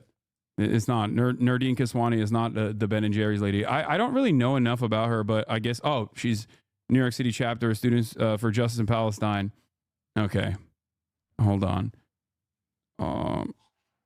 Brooklyn Day of Rage protests, calling death to American Israel, threatening to set people on fire over wearing IDF sweatshirt and bullying Jewish students at her current law school, CUNY. I don't believe anything the Stop Anti-Semitism says. So I'm going to take that with not just a singular grain of salt, but multiple. And also, I'm going to fix your audio really quickly. Hold on. I lost to Candace Owens, who is actually, yeah, I think, I genuinely think the reason why I lost to Candace Owens, who is a real anti-Semite, was because she is a black woman. And Stop Anti-Semitism unironically like hates women of color more than anything else. So I think like she was like, all right, this year we're going to give it to a real anti-Semite instead. Yeah, it is kind of surprising that they did that. But they got her in the intersection of real anti-Semitism and also rabid anti-Zionism. Well, yeah, because she went after their boy. She was like, well, why is Ben Shapiro so powerful or whatever? Wasn't like he part of the basis of their schism? Yeah, but she also was part of that really disgusting amplifying of like, it started with the like ADL truther conspiracy. I remember it. Yeah. Because they've been obsessed with like going back to the Leo Frank stuff. Yeah, the Leo Frank thing didn't happen. And then, the reason that Israel does apartheid is because like in the Torah it says Jews are, Oh, no, Talmud too, right? Talmud, yeah. No, I forgot that she was a scholar. Yeah. So she held that like really... I have to say, I tuned into it for a second. That was some dark shit with Andrew Tate and Dan Bilzerian. It was he's the Nazis against Israel chat room. So, yeah. It's always super cool to hear all of the most prominent figures that like seemingly the right elevates all the time. They all just happen to be actual anti-Semites. So then what happens? Most of the anti-Zionist sentiment you hear come from people who aren't actually anti-Zionist at all. They don't really give a shit. They just hate Jews, all while simultaneously suppressing voices like mine and apparently like yours as well. I don't think a Jewish person has ever won Anti-Semite of the Year yet. Yeah, they don't want the smoke, dude. Yeah, that's crazy. Yeah, they just want us on the list. Yeah, those who don't know who are watching, also, I see a couple people in chat asking. Ice Cube had a moment. He had a moment where his relationship with the Jewish community was challenged because of some comments, but it's all good now. It's all in the past. It's all buried, and they got together. He's linked and built with the best of them in the Jewish establishment. Since. Noah was at the meetings, the media control meetings. Don't worry about it. I was there. I can vouch. We're all good. It's in the past. Yeah. Hasanabi is my favorite anti-Semite because he's constantly educating people about the harms of anti-Semitism, calls out anti-Semites, and never says anything anti-Semitic. Truly a positive example for anti-Semites everywhere. Yeah. I do have a conspiracy on this, though. I legitimately do have a conspiracy. I want to run it by both of you guys, okay? I have this suspicion that the likes of Dan Bilzerian and the likes of Andrew Tate and the likes of Candace Owens and like these very obviously anti-Semitic people are often elevated and highlighted because they're much easier to disparage, especially among like polite society, so that you can say, see, every single person that shits on Israel is not doing so because of some progressive reason. Or Jake Shields is another example too. But they're doing it because they're anti-Semitic. To basically cast this broad brush and to justify the notion that anti-Zionism and anti-Semitism are one of the same. And it's always born out of some mysterious secret anti-Semitism. That's the reason why, Jews such as yourself are also criticizing Israel's actions. I think that's like a pretty good theory. I mean, I would say I think it's also it's good to elevate those people because then we don't have to pay attention to like all the Nazis who really love Israel and all the people on the far right that pro-Israel groups and Israeli government officials have really deep relationships with, and there are actually far more of those deep connections across the global far right with the pro-Israel movement than there are the Candace Owens of the world. Yeah, there are more rabidly anti-Semitic pro-Israel people out there than there are Jews anti-Zionist or pro-Zionist alike. That is something that a lot of people fail to comprehend or consider. Obviously, look at the Christian evangelical movement. Like those guys just simply either by force or gently want to send all the Jews to the desert so that the rapture can happen. And then, everybody obviously burns in eternal hellfire unless they convert to Christianity. I would also add that like there is like I think a sense also with like that like right wing appreciation of Israel that like they look at the anti-Semitism is not just grounded in the like apocalyptic like millenarian style stuff about needing to gather all the Jews in Israel, although that's real for a lot of them. But it's also about this idea that like, oh yeah, the Jews run everything and we want to too. Like it's the idea of like a Japanese style of philo-Semitism. Yeah. No, it's like a model. It's like a model global minority thing. Like, can you believe like these guys are 0.002% of the world population yet drive like 20% of the discourse? Like imagine like, how that would be if like, India could finally stand up or, like pick a country that has like a raging nationalist movement at this moment that like, could look at something like Israel and be like, that's a plausible outcome for us. It's that to me explains a lot of it as well. Yeah, you notice I'm pretty sure StopAntisemitism.org did not go after Richard Spencer, who was, very much like we want to do here what they've already done in Israel. So yeah, he called himself a white Zionist, I think. He had this like really freaky confrontation with a rabbi at a university in Texas. I remember this really well, where he basically said like, "How can you call me an anti-Semite? I love what they've done with Israel. I think we should do it here." And the guy he was talking to was like, I remember pretty like he didn't quite have a good response to that. Yeah. That is, woke anti-Semitism being pro-Israel is the greatest shield that you can have, as Ben Shapiro once famously openly admitted to when Ann Coulter was saying some shit about Jewish people. I don't know what she was saying, but she was saying like they control the media or whatever. And Ben Shapiro famously tweeted out, Ann Coulter regarding Jews. She loves Israel, so I will not lose sleep over her very obviously anti-Semitic statements. Like straight up, just kind of giving the game away, but nobody really cares. But that's just, how it works, really. I will say there is a troublesome nature to, I think, a lot of the prominent conversations taking place right now with the likes of Patrick Bet-David, as Andrew Tate has returned from Romania to come to the United States of America and, go on all these podcasts, go on his like media tour, where apparently biggest scam in history, Andrew Tate's explosive World War II theory challenges the narrative. Oh God. That's valuetainment. I find. Do you know who Patrick Bet-David is, Simone? I've like heard the name. But wait, don't say anything. Oh no. Okay. No, did you guys just talk about this on Bad Hasbara? Patrick Bet-David. We did. Yeah. No. So you do know his background then. Just a tiny bit, but go ahead. Because he is the most Israeli man who is not from Israel or Jewish. Jewish. His name is Patrick Bet-David. On first sight, you're like Felix has said this as well, where he's like, oh, he's from Israel, right? And he's like, nope, he's not. He is Assyrian and Iranian, I believe. They fear nationalism when white people get you can't hear it together. yet. Hold on. What does that mean that I'm valued? It's because they apply it to World War II. That's what he calls the channel. They say, well, white nationalists do what Hitler did because he was a white nationalist. So they say that when white people get together and they're nationalistic, it's like the Nazis. When other people get together and they're nationalistic, it's not. Is this actually true? Is this the largest psyop in history? I mean, World War II has had such a profound effect on our culture up until this point now. World War II is the basis for all good and bad in the entire world. If I say noted scholar of history, it is legitimately crazy to see somebody who is having like the conversation of an 8th grader, but it's like the names of like a bunch of like now people in the White House are on the wall behind him. Yeah, like it's a little alarming. If you name the worst person in history, you'll probably say Hitler. You won't say Stalin, who killed more, because he was on our team, or Mao.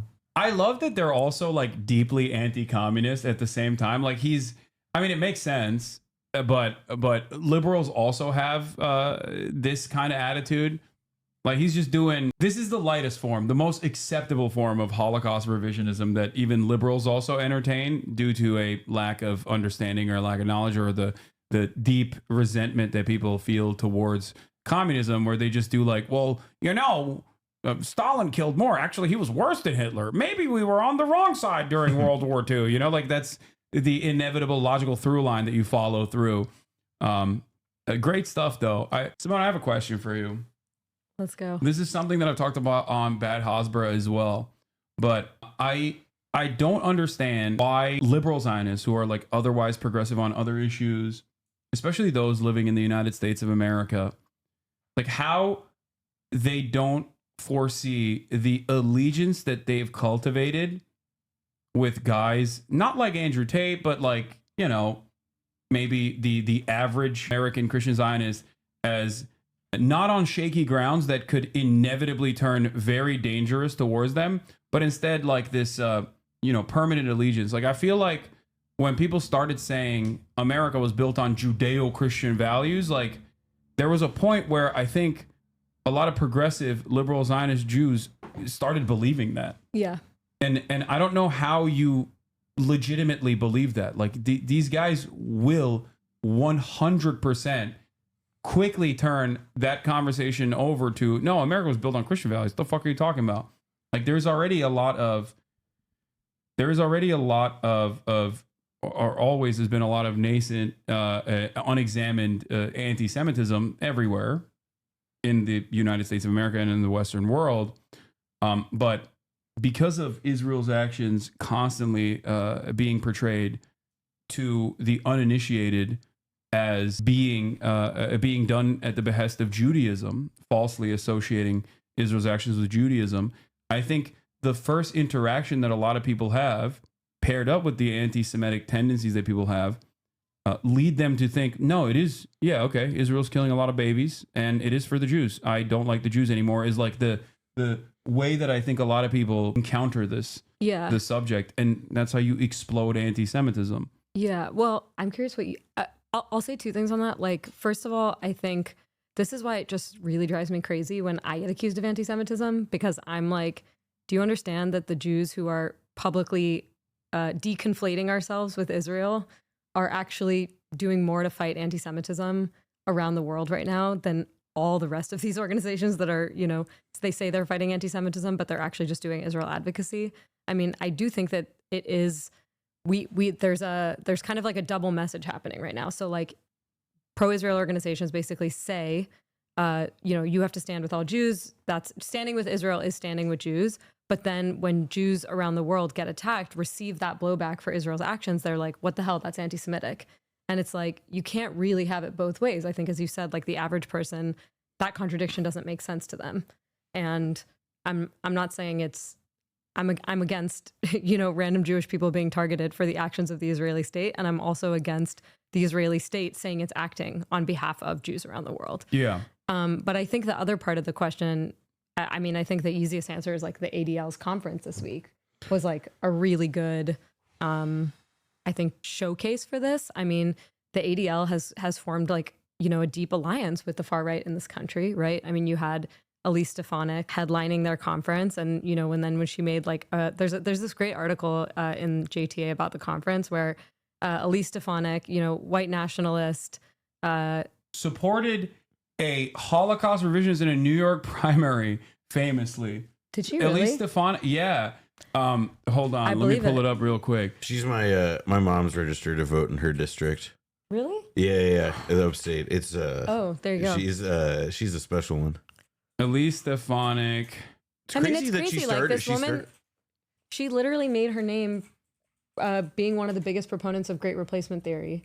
in the House, and now she's like the champion of anti-Semitism on campus. Stefanik back candidate praised Hitler, questioned Texas and Buffalo shootings. Oh, there you go. Carl Palladino. Yeah. Oh my God. Well, he's like an old. That's amazing. I like that he's. So yeah, Carl Palladino. He got in big trouble because he ran for New York governor, and it was like a total. He's been a walking nightmare for years. No, it makes sense that she would cling to that. Yeah. In 2022, Stefanik endorsed Carl Palladino in the election to succeed retiring U.S. Representative Chris Jacobs in the New York 23rd Congressional District. Stefanik reportedly had a history of disputes with Palladino's rival in a Republican primary. Palladino made comments on a radio show in 2021 praising Adolf Hitler, saying he was the kind of leader we need today. Stefanik condemned Palladino's remarks when asked about them by HuffPost, but did not withdraw her endorsement. After Palladino called for the execution of Attorney General Merrick Garland, former Republican Congresswoman Mia Love called upon Stefanik to rescind her endorsement of Palladino. Stefanik actively campaigned for Palladino, hosting a tele-rally for him the night before the primary. I mean, lines up. That's the number one. That is the number one defender of Jewish people. Our ambassador to the UN. Yeah, fantastic stuff. I mean, it's crazy. So like, she's like the headline speaker at their conference. You know, then she makes some like kind of out of pocket pro-Trump. She like said something like, if Trump were president, October 7th wouldn't have happened. And then all of a sudden, people were upset, right? And there's all these great quotes that are like, oh, this is a non-political conference. Like, what is she doing? You know, bringing politics in here. And I'm like, guys, where did you miss the memo? I mean, the one I think of is the like. I still can't believe he blew this. Like apparently she got booed. Stefanik booed at ADL summit for claiming October 7th wouldn't have happened under Trump. But to be clear, like everything else she said, you know, we're going to make the list of students. We're going to deport the students. We're going to fight anti-Semitism at the UN. I mean, all like the idea that all of that is fine. It's like, I think that there is, I'm curious if you experience this still. Like, I think in parts of the communities that we grew up in, there's an internal narrative that like Israel is kind of just like our own internal issue, right? And so we're glad that these people help us and we have to form these unlikely alliances, and it doesn't connect to the kind of broader politics. And I mean, I obviously think that's not just laughable, but like insane when you're literally... Were they booing him because they were like, no, it definitely would have happened regardless because the Arabs are like anti-Semitic, parasitic monsters? Is that what it is? Like, it's also like a lot of the people at the ADL like are like they voted for Kamala Harris, right? They voted for they're Democrats. Like this is a. I don't think that they represent like the broad, as the Gallup polling today points out. They do not represent the broad, majority of how Democratic voters and people who identify as Democratic feel about Israel or Gaza or anything that's happened in the last year and a half. But the ADL and a lot of these organizations, like if you look at the people who fill these rooms, who attend to these kinds of conferences, like it's not CPAC. Just because it's crazy Zionist, it's very, like they believe in a very dogmatically pro-Israel, pro-genocide policy. And as evident, as Simone was just discussing, like everything, like particularly around campuses now, things that are draconian and hard line that we would associate with like the worst qualities of McCarthyism. But they also, it's not CPAC. Like it is, I think like there is a meaningful distinction there. Yeah, I mean, people still think they're at a conference of a civil rights organization that is literally helping dismantle civil rights protections in this country right now. Yeah. And the thing I was bringing up was the green, but to me, the like sort of the most emblematic, like the moment that like we'll be telling our kids about, like to this effect, is the like Elon Musk Sig Heil. Like that there was this, like that he does the salute. And shouts out Barry Weiss, immediately opens the door for all these other fucking people to do the same thing, whether it's Bannon or that weirdo priest. Like all these people do it. It becomes like this viral gesture that people associate with right-wing movements of the moment. It is normalization, cliched as the word is. And like Greenblatt's initial response was, well, and then he eventually has to. What did they call it? The awkward gesture? The awkward gesture. Yeah. And then he's autistic. He's autistic. Oh, yeah. He's stimming or whatever. Yeah. And then, and now Barry Weiss also. Yeah. So it's like he's, so that to me is the like in miniature, like the whole thing just gets summed up in that like, because these people are pro-Israel, they will give them not just the benefit of they'll defend them. Yeah. Yeah, but it's also important. Like, this is what these people have been doing for years. I mean, Jonathan Greenblatt took a selfie at the opening of the Jerusalem embassy when Trump moved the U.S. embassy to Jerusalem, like with a lineup of the craziest far right people who he had literally the ADL. Trump won. The ADL was against like Bannon. It was against all people he was putting in his administration. Yeah, they did the Jews will not replace us shit at Charlottesville, like 2017. It was like like within the first few months. That would be like 3 months from now, or sorry, 5 months from now, if it were the if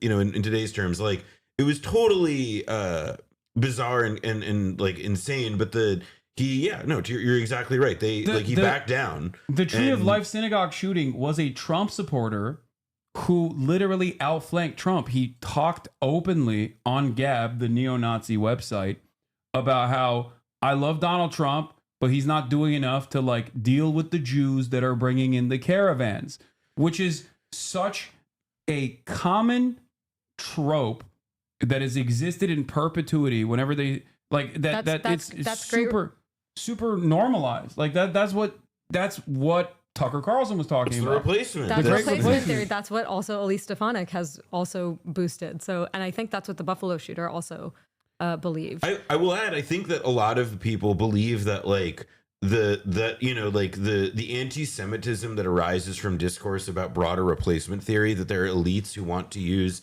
immigrants to replace the disenfranchised right, true-blooded like Americans or whatever. Like they believe that like the anti-Semitic quality of that is like foam spilling over the glass. It's unfortunate, but the thrust of our point, which is that there is like this unaccountable elite that wants to replace you with like a Filipina nurse or whatever, like that's the ball game. And so Elise Stefanik, like, does she herself have anti-Jewish animus? At this rate, perhaps. But it's also entirely plausible to me that she doesn't have any, but she actively does not give a shit about those who do. This is definitely the bargain that people like at Tablet Magazine make, because they believe that the thrust of their argument is like wholly true and that they can identify with. So they will cover it up. They'll actively cover it up. Yeah. There was another funny moment where this contradiction amongst like a relatively progressive liberal Zionist figure who was wearing a fucking IDF dog tag at the anti-Semitism congressional hearing, talking to Josh Hawley. I don't know if you guys watched that. The one yesterday? I watched it yesterday when it was happening. And it's like he has the yellow ribbon for the hostages. He has a fucking IDF dog tag on. And he has to describe to Josh Hawley that their position overall is, alongside the ADL's position apparently, that it is not acceptable to deport students for which I was shocked to hear that was the ADL position as well. But that their position as administrators in an institute of higher learning is that they should not deport students for protesting against Israel. This was someone from the ADL who said that? No, it was I forget what organization he was from. Was it Kevin Racklin? From Nexus? Nexus, yeah. Now I don't know what his like actual opinions are, but it's very obvious that he was like even he was like, no, we can't, like that's not acceptable. Like you can't just like deport people. And then Josh Hawley kept saying like, you don't want to deport students who assault Jews? You don't want to deport students who assault Jews? What's wrong with you? Yeah, and they accused him of being on ketamine. I have heard that. Wait, Josh Hawley or the person from Nexus? Kennedy, I think. Senator Kennedy asked Kevin if he was on ketamine. I mean, anyways, like I think the point is that like what basically has happened now is like you've had all these like Kevin, I would say, is someone who's like a kind of mainstream liberal Jewish guy who's society perspective. Yeah, he here it is, by the way. Sorry. Keep going. Well, it's just like at this point, what we've had happen is the kind of normalizing of saying that the positions that the vast majority of American Jews hold are it's a very slippery slope to just be. I mean, the obvious endpoint is Trump saying, the 80% of Jews who didn't vote for me are disloyal, all of that, calling Chuck Schumer a Palestinian, that whole kind of like discourse. And then Steve Bannon, I saw someone in the chat said this earlier. The Bannon clip just saying, is bad. Liberal Jews who don't support Israel are the greatest threat to Israel, the greatest threat to our movement. But the point is that like when groups like the ADL constantly normalize calling people like me and Noah anti-Semites, out of the consensus, all these things, like it's just very easy to keep moving that bar like farther and farther to the right, where it just says that like the 80% of American Jews who aren't MAGA are disloyal. Yeah, they're not sufficiently pro-America. They're not sufficiently, or they only care about Israel. We should just send them to Israel. That is the end point of this. And I don't know why, like otherwise progressive Jewish people just have been so brain broken by Zionism and internalize this so much. And that also, they just, can't I will say it only took 3 years for the Ukraine war to become such a domestically politically polarized thing that Trump threatens to deport all of the Ukrainians, given protected and refugee status in the United States. Like, I do think that there is like a quality where there are at least a few people in the pro-Israel movement who've been watching what's happening to the Ukrainians and to the way that like Trump has been managing the cessation of hostilities in that war, and are thinking like, well, maybe in a decade or two, the situation could be such that like we're the ones in that position as well. Like, I think that there is like a certain amount of like recognizing that this is just like, this is excess, even by the standards of people who do believe that it's an unsafe time to be a Jewish student on a college campus or whatever. Yeah, that's the other side of this story, because I think it the reason why I keep asking you this question is because you've obviously written and talked about extensively about the pervasive nature of Zionism as a formative part of the social conditioning of American Jews, who still very much are progressive with this very notable exception. And there's a contradiction there. So could you elaborate a little bit more on how that journey begins, maybe even by talking about your own personal experiences? Sure. Yeah. Up? I mean, I'm going to grab a soda, by the way. Do you want anything? I left a glass of water on the counter. Hold on, I'm bringing that to you. But I'm going to get it from there. Oh, great. Go ahead. No, I'm good. Well, this is this one goes back. Yeah. This is great because Noah got to see some of this in action because we had our journeys alongside each other. I mean, I think that you just kind of said it, but those of us who were raised with this narrative of like civil rights, of being kind of on the side of social justice, I came to Canvas genuinely being like, I care about social justice. I care about Israel. These things are not in contradiction. Like, I'm gonna make some friends. I'm going to tell them my truth. They're going to teach me their truths. Like, it's all going to be good. And, for those who've seen Israelism, it was a long journey of kind of like facing the contradictions in the worldview that I was raised in. Many nights of like staying up late, talking with my roommates about why I believed the things that I believed. And ultimately it was, I think for people who are on campuses right now, like, I'm one of those people for whom campus activism like shook me to my core, and it didn't happen overnight. I initially was like, why is my community not doing good enough Israel advocacy? I went back being like, guys, we got to have better talking points.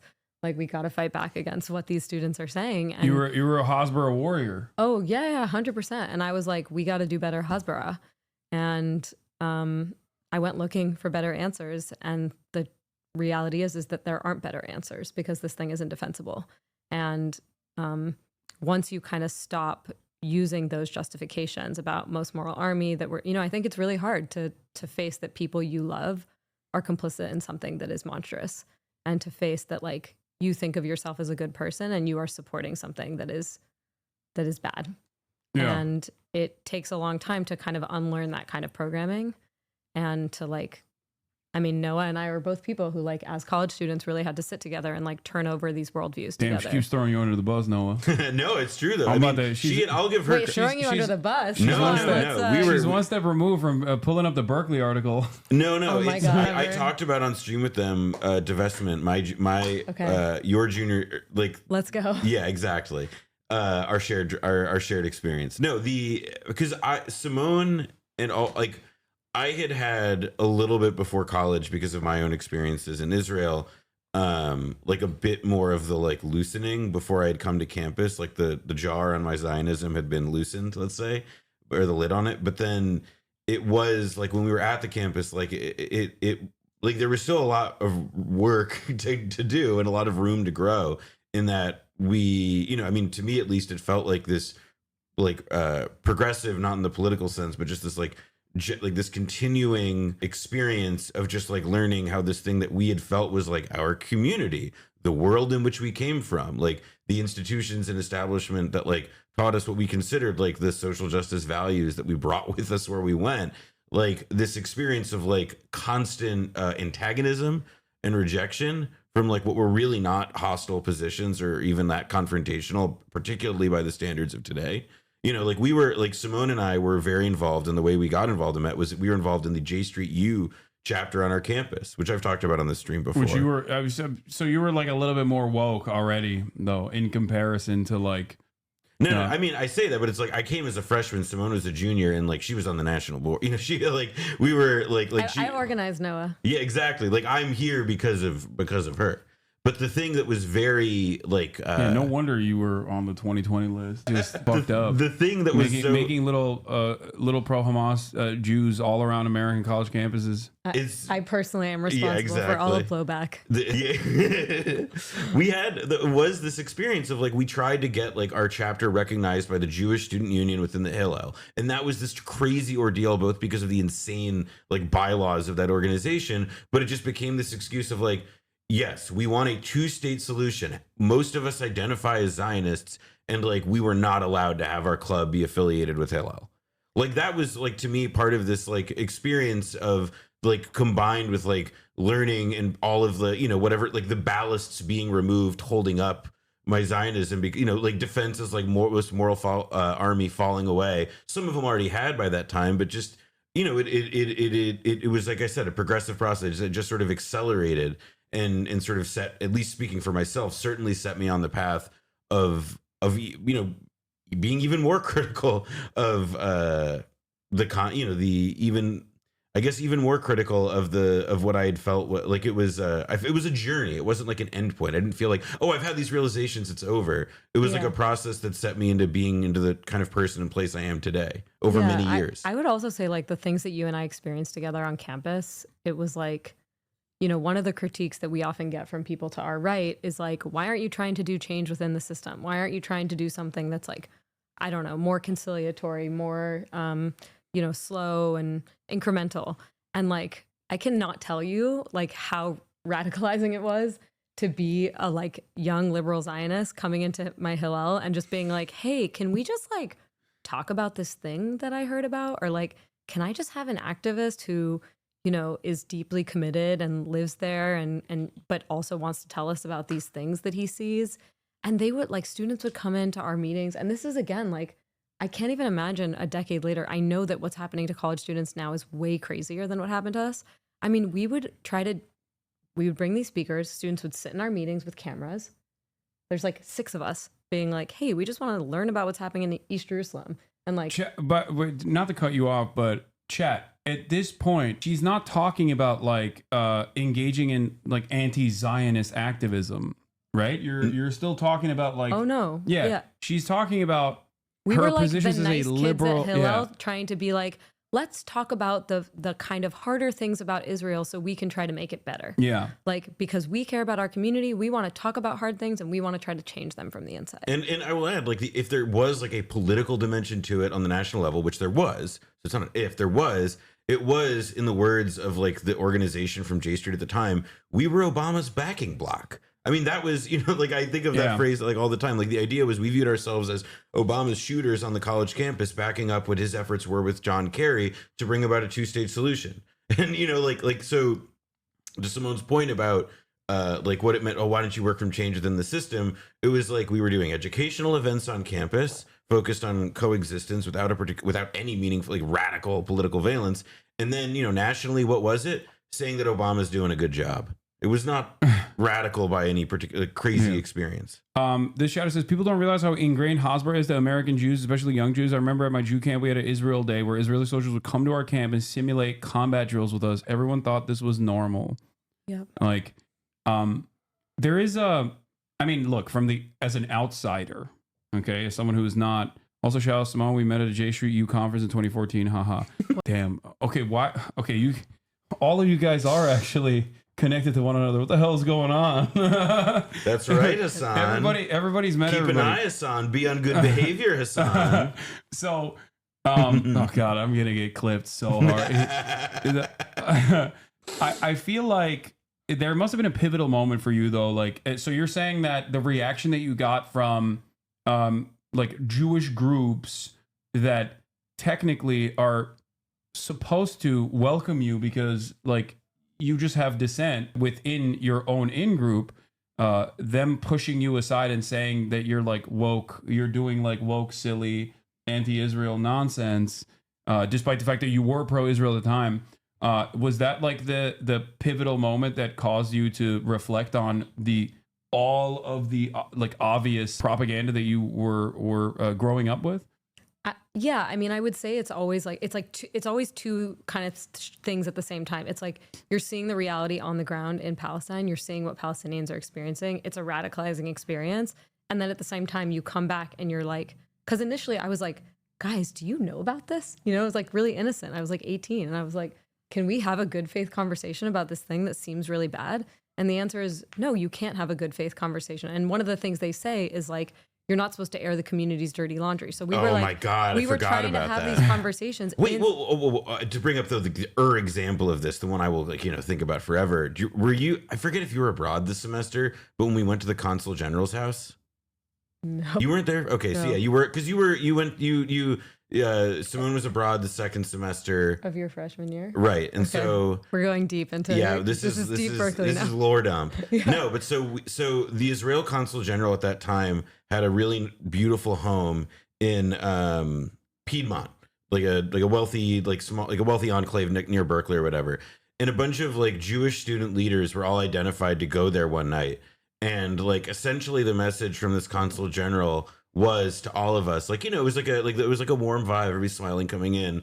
But he was like, listen, it's not good that we air our dirty laundry in front of the public like this. Like, this was a thing I was told directly by an Israeli diplomat, speaking to a room full of college students.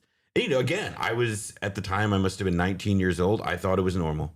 Or at least I thought that if it wasn't normal, it was like a sign of how serious and meaningful the work we were doing was.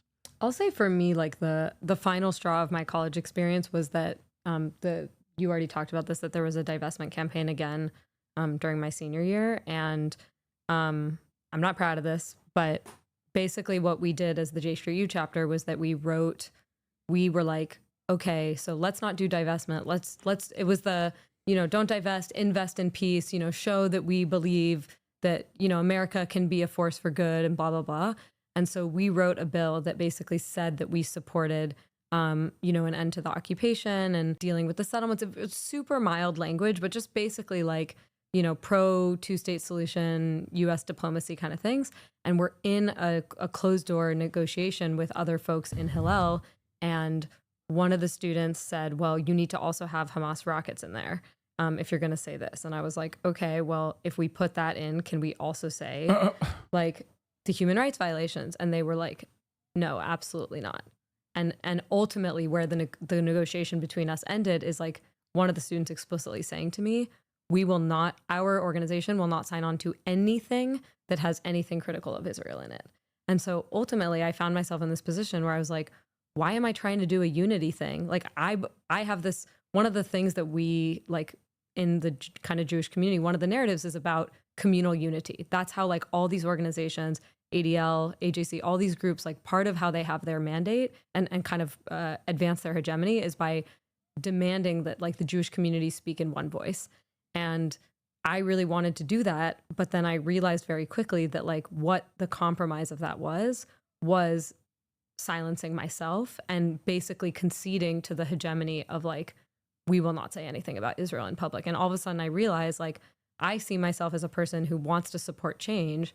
I see myself as a person who is against human rights violations, all that. Why am I on the other side of the people? Like that was the moment where I was like, why am I on the other side of these SJP students who like, I agree with, I support, I disagree with their tactics, but I think what they're talking about, they were talking about divesting from settlements. Like it was It was it's like it's something that I feel a lot of like sadness about, the fact that like students like me were like part of blocking efforts like that. And of course, you know, after that thing, one of the students from the pro-Israel group turned around and wrote an article about how all of us in the J Street U chapter were like secretly colluding with SJP. And I'm kind of like, I wish we had been actually, Yeah, exactly. You know what I mean? That would have been way more honorable than what we did. Yeah. Yeah. I mean, it is. They also had like, I mean, there was a real. It also feels like a bit of like a window, like a seeing with like goggles into the future. Some of the conduct of the like really hardcore pro-Israel groups. The student group. I don't know if they still exist, but in our 8 day at Berkeley, it was called Tikva, and like these, it was just like the first time I'd encountered like a kind of like radical, like right-wing dogmatic intransigence, and that like carried over into this, you know, again, like they tried to like make us social exiles within Jewish spaces. They tried to make it incredibly difficult for us to be like, I think they did it within their power, which meant that they didn't have much ability to actually do it. But like to the extent that they tried, like they did.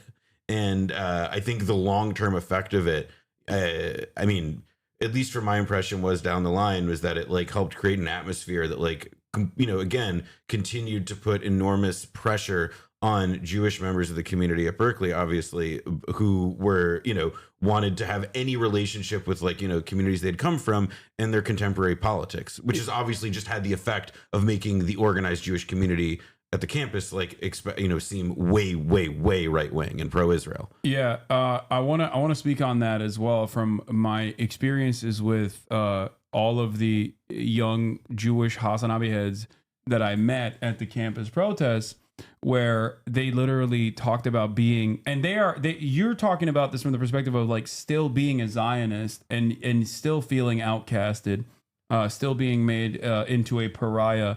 These guys were already they were involved with JVP or SJP, or sometimes unaffiliated, but like were obviously at the anti-Zionist protests on these college campuses. Many of them were, arrested as well. And they talked about not being able to take advantage of any of the Jewish community groups any longer because of their position on Israel. Like even if they were, even if they wanted to go to Hillel, for example, they were cast aside, and it made it harder for them to make friends, is what they were like. It was a constant gripe that I heard from a lot of anti-Zionist Jews, that they felt isolated from their own community, the community they grew up in, for, being brave and being bold and recognizing the truth. There's also a chatter in here that said, I haven't seen Simone's doc yet because when a screening was scheduled at my college campus in 2023, admin postponed the screening, then fired the professor who organized it without cause, then ended the beloved weekly free film screening program in retaliation at Emerson College. Oh shit, I just met your professor last week at the Jewish Left Conference in Boston. Yeah, we really do all know each other, I guess. Yeah. Yeah, that really sucks. By the way, you can watch it. It is available for streaming now on Al Jazeera and on Vice. It's also on Amazon and Apple TV and whatever, but for free streaming, it is available. So similar to the chatter on screen, the professor that screened Israelism in Colombia back in early 2024 faced pushback from the admin to not show the doc, but she went ahead with it anyway. She has not been pushed to take a year off starting next semester. No way. I mean, she's been pushed to take a year off.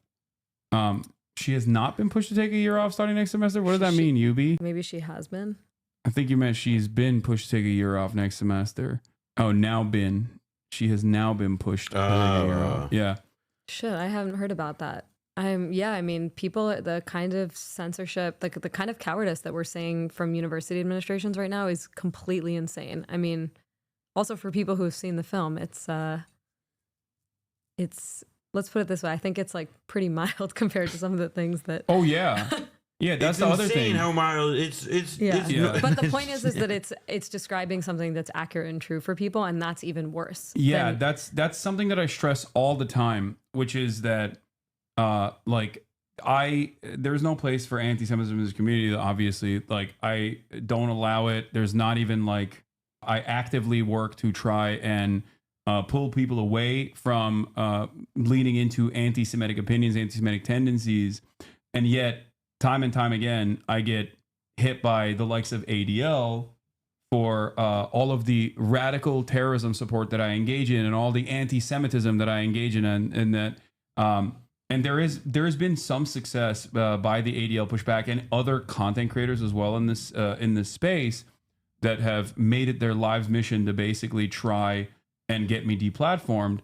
And I realized somewhere along the line that I think people like yourself or people like myself who command the attention of large progressive communities that have a bunch of young progressive leftist socialist Jews in it as well are more dangerous to the cause of Israel than anti-Semites who are also anti-Israel. And it kind of partners with this question that this person is asking: is there not a material benefit to Israel and its supporters that anti-Semitism increases in the West?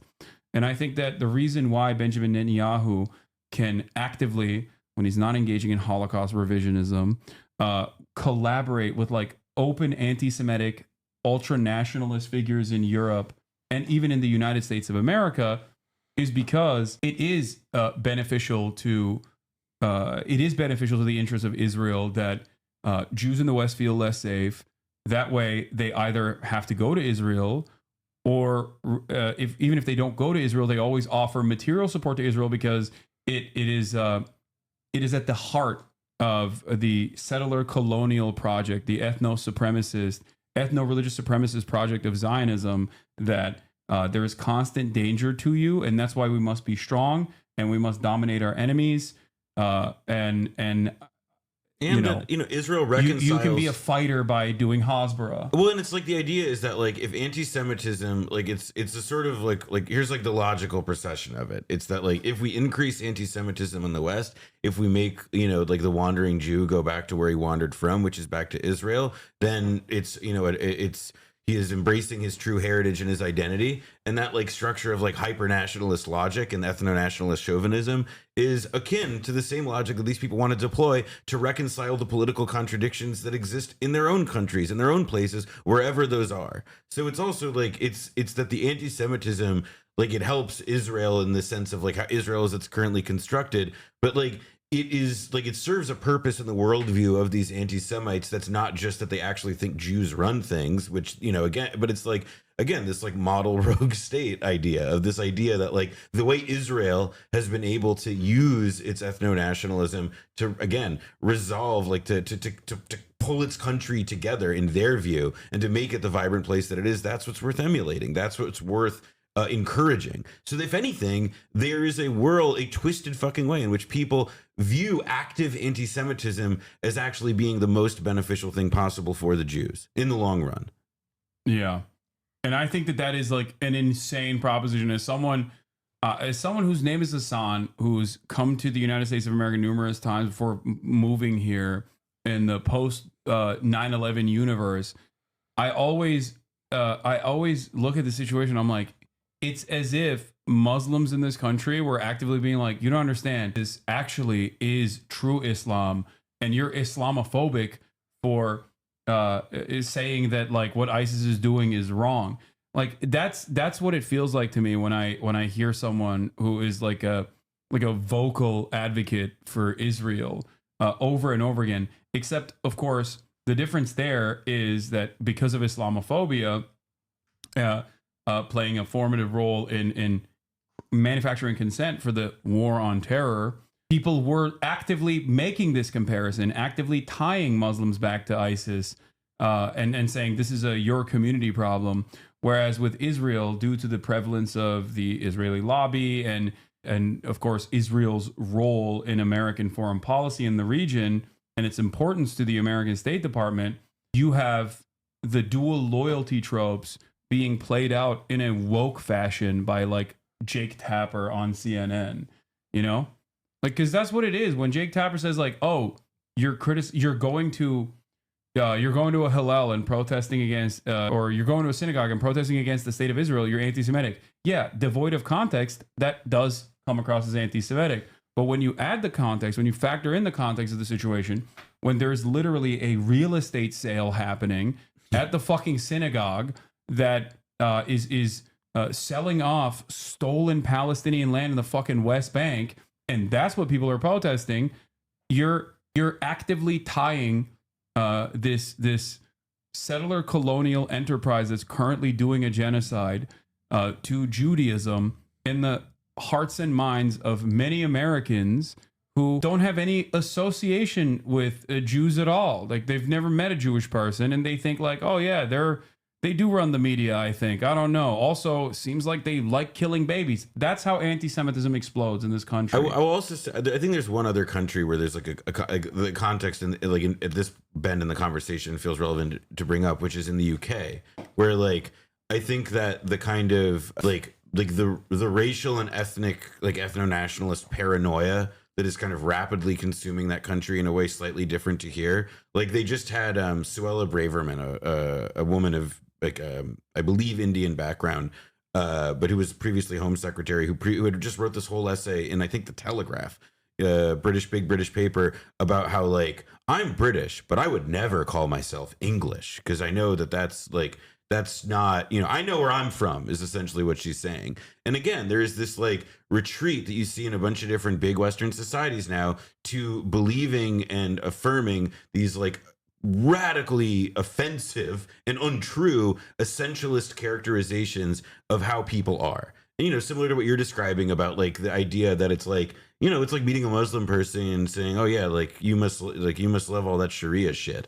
Like, just like an assumption, yes, that both people all relate to their backgrounds or religions and what have you in the same way, but also the idea that like there is a version, a parody, like carnival, like funhouse mirror idea of like what the most like raw and true ideas of these national categories are. And for Jew, it's Israeli. And evidently, I would say, to emphasize your comparison, I do believe that for like Americans and many people in the West, for Muslim, it is ISIS. Like, that's the like kind of like pathetic logic that has increasingly become accepting and commonplace.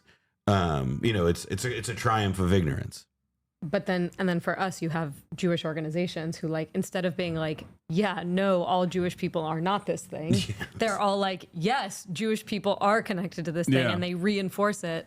And I think, to go back, like, I think your point is that it is actually good for Israel, for Jews around the world to be afraid and to feel unsafe. This is why, they are blasting in their media footage of college campus protests, everything from like, what happened in Amsterdam, where they like kind of create an entire media frenzy. That was so insane. That was crazy. The ADL, like months after it was revealed to not be a pogrom, and everyone was like, "Oops, my bad." For like all the officials that had immediately rushed to say, "I can't believe this." Yeah, this is why we gotta like deal with all these Muslims. I mean, they went straight for, and like the woman whose video they were circulating, she literally had a video of the Israeli soccer fans harassing Muslim cab. I don't remember who was actually in the video. they were harassing locals, and then they presented that as like a locals are harassing the Israelis, and she's like, hey guys, the Muslim hordes harassing Israeli fans who just gently wanted to watch a soccer game play out or whatever. And that was insane. The ADL came after me for that. They still, months after, everybody were like, yeah, my bad. We kind of went a little crazy with it. The ADL came after me to say, Twitch still hasn't done anything about their anti-Semitic content creator Hassan, who is, who's denying the thing that didn't happen. Yeah, who's not recognizing the Amsterdam pogrom that took place. Yeah, I mean, it's psychotic. It is psychotic, and I think like it's the whole point of that is to kind of keep people who are less informed about what's going on in this feeling of like, Israel might be kind of unsafe, but the rest of the world is way more unsafe for us. So we got to support this place because that's the only place we have. And that it's devastating to me, honestly, to see the kind of the paranoia and the fear that kind of promotes in certain parts of our communities. And it is their ads now. I mean, Yeshiva University, which is it's a major university in New York City, and like they have a medical school. I believe Howard Dean went there, and a law school, Cardozo, that's really ranked. It's a for real university. It's and they have billboards. I saw one in Jersey that's about like a lot of anti-Semitism going on. You should, you want to send your kids to a place that's safe from that. Send them to Yeshiva University, and you see the same university, but you see like the same shit on TikTok as well. Oh yeah, I saw that TikTok. little kids like in front of the laptop, and they're like, "Oh, which school can I get into?" I don't know. They're so scary and anti-Semitic. At the end of it is YU, and it's like, oh, this is where I can go, and it's like, yeah, there's like it's insane. The idea of like perpetuating, like it's Yeah, you know where Jews are not safe? The Upper East Side of New York. Yeah, like what the fuck? No, Morningside Heights now is a no-go zone for Jews. Even though mostly you Jews have live to, there, you don't have talk to about literally them. be schizophrenic if you to believe that. Like that is the most insane. That pisses me off so much. Well, think about how many conversations you and I had before we went to college about people who were like, "Listen, you're going to go to the campus, and the people, they're going to be people there, and the people, they're going to say things, and the things they say about Israel, they're not going to be good." And you've got to be ready. You've got to go to war. Like the conditioning to like be waging like psychic pro-Israel combat on a campus. I mean, like conditioning's a bit strong word, because I will say that like for most people who even receive this propaganda or receive this indoctrination, even if let's say they have ambiently pro-Israel attitudes, you cannot. I think that like it's a Sisyphean task to try and convince a population that like the American college experience is fundamentally like off and bad and wrong for Jews and unworkable. Like it's just not believable based on the experience, based on the facts. Well, it is if you send a kid onto a college campus and say the existence of a Palestinian narrative and Palestinian protests means you are unsafe. Correct. So right now, when students are arriving on campus and there is a very widespread pro-Palestinian movement, I think there are a lot of young Jews who come onto campus and like before they've even had the chance to unpack the brainwashing, I mean, they do feel unsafe. I remember feeling That's that way, true. and it really took me a minute to be like, what is this thing? And to have the space to kind of like learn about it, unpack it. But I initially did feel like personally.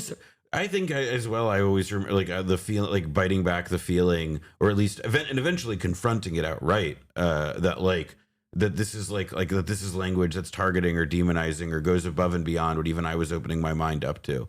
I totally remember that. Yeah, but I mean, I'm also like, that's why I feel so strongly that this type of behavior from the American Jewish community, it's like actually abusive to children. Like it is hurtful to Jewish young people to put them in a situation where they are like so deprived of actual information, and they are put into a situation where they think they have to be these like soldiers for Israel, defending Israel as is carrying out a genocide. I mean, I really do, like, it's not to defend what any individual person who has probably done, you know, horrible things to student protesters. Like, it's not to forgive any actions that young people take, but I do really sympathize with like the average, like the really extreme brainwashing that a lot of people arrive on college campuses with. And I really hope that like they are finding people who can like help them leave and help them understand what they've been. Well, let me tell you, Simone, from my own personal experience, having a podcast with a person that I thought was very critical of the state of Israel. Sometimes it goes in the opposite direction. I don't know where we're going. I'm talking about Ethan Klein. We had a podcast together called Leftovers, and the podcast, of course, unceremoniously ended after October 7. We did like 2 episodes after that, and then the podcast ended. And the reasons as to why it ended is, well, at the time I thought it was because, you know, Ethan doesn't want to talk about politics any longer. But instead it turned into this whole thing where he spent the remainder of the past like 17 months actively coming after me and increasing the pressure valve, and also even successfully deplatforming a couple smaller pro-Palestinian voices, pro-Palestinian content creators, by claiming that they had a Habibi tier list, like who has a Habibi pass tier list. And the bottom of the tier was loves Sabra hummus. Oh my God. And that was considered by the ADL and by Ethan Klein as the peak of anti-Semitism. Yeah. And they successfully banned these content creators for 30 days off this platform. One of the content creators was a Lebanese Jew as well. The one who made the tier list was Jewish. He was called a token and a terrorism supporter.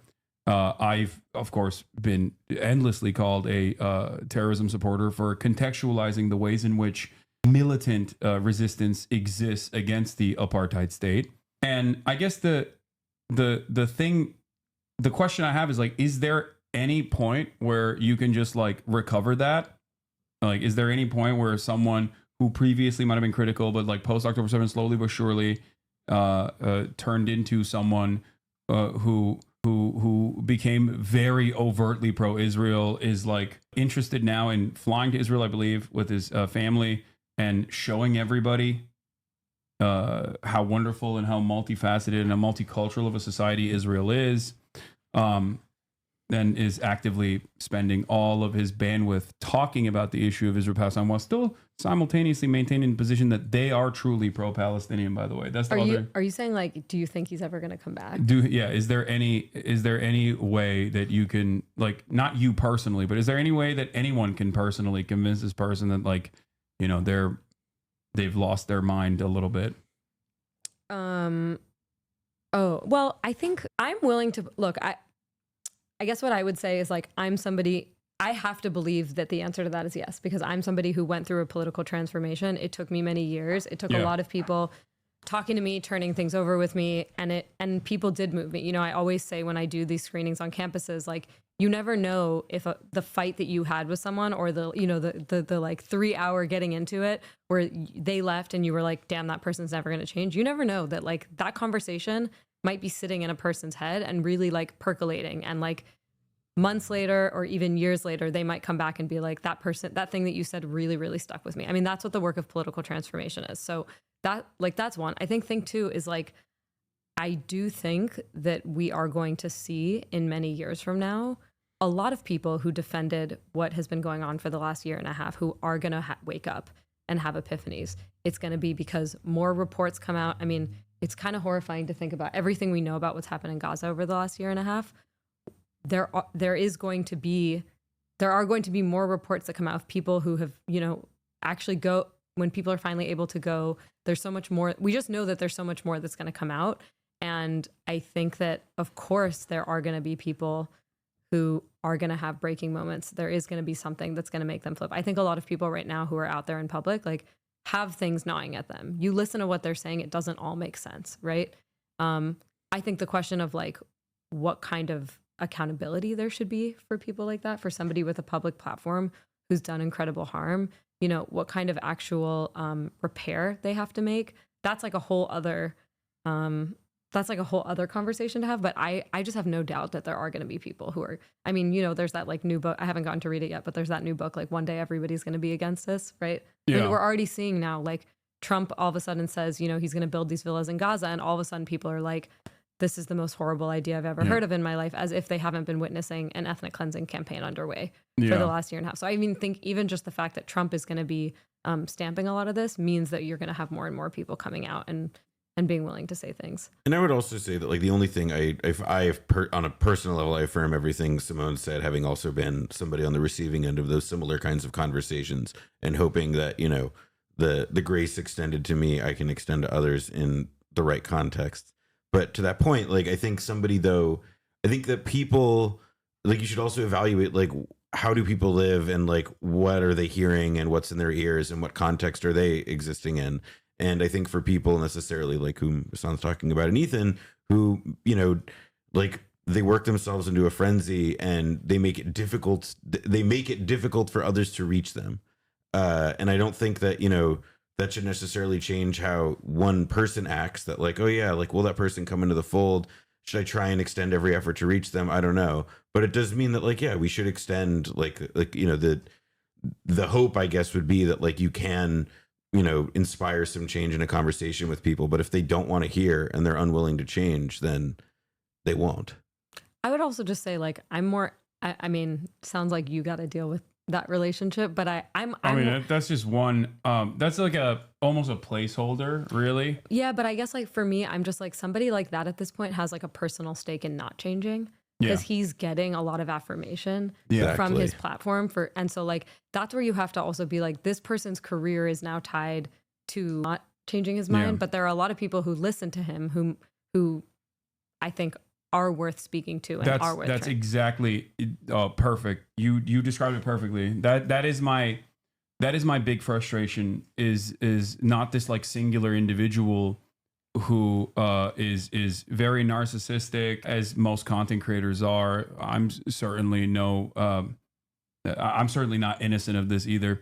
But it's not the fact that this person like deeply personalized the resentment and the backlash that he was receiving from his own community as someone who had cultivated a very progressive community over the course of many years, and then saw manageable amounts of feedback from said community because he kept saying things like Jewish Voice for Peace could be considered capos, or telling a queer Muslim content creator that like, enjoy Hamas, like Hamas will kill you for doing drugs and being gay, go to Gaza and enjoy that. Like when people see stuff like that, they understand that, this is coming from a place where you have some unresolved contradictions in your mind about Israel, and you cannot like disassociate from Israel in a way that is meaningful.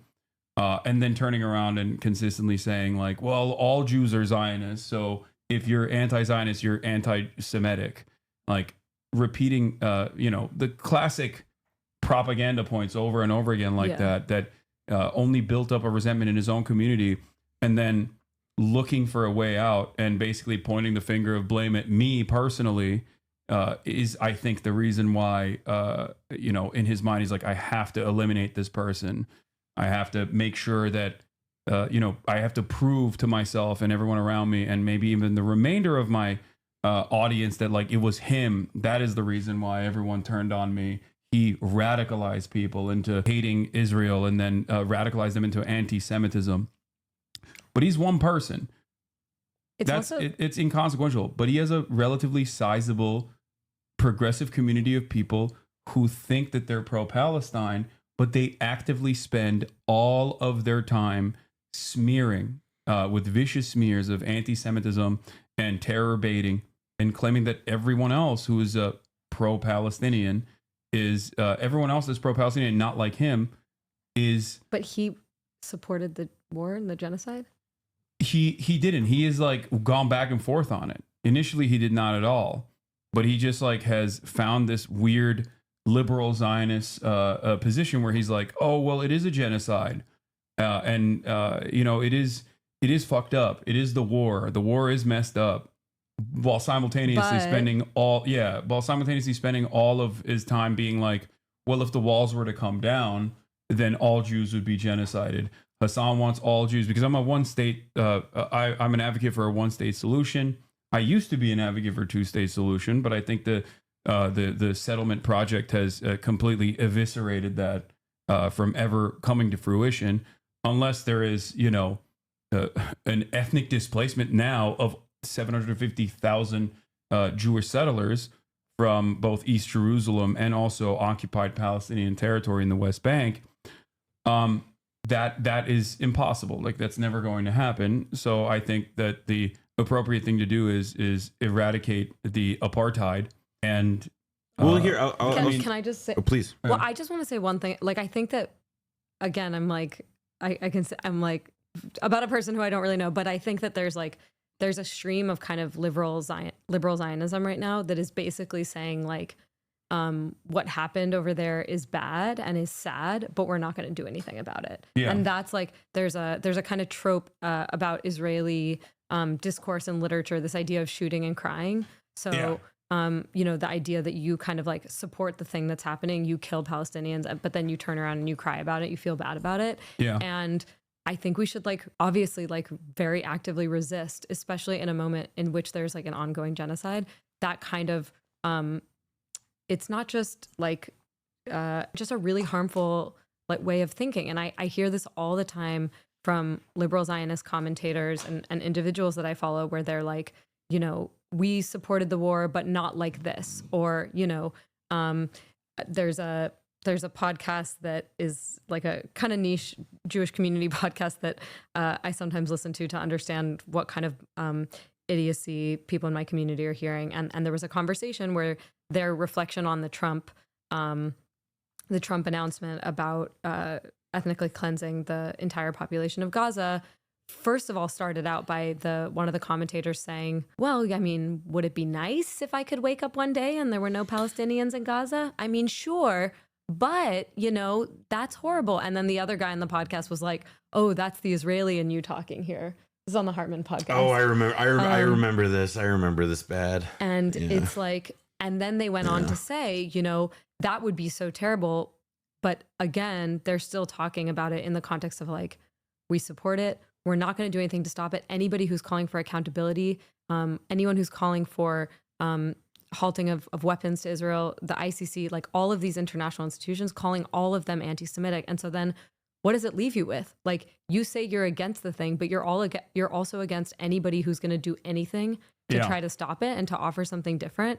That I don't think that is any, I think a lot of people in the movement would say, I would just rather the honesty of someone who's saying they support the ethnic cleansing than somebody who says, well, maybe I'm against, but will like kind of waffle that hard and keep people confused and complacent. Yeah. And I do want to stress the importance of like the way that I think a lot of people do this in like relatively progressive circles or liberal circles is by always reshifting the attention back to October 7.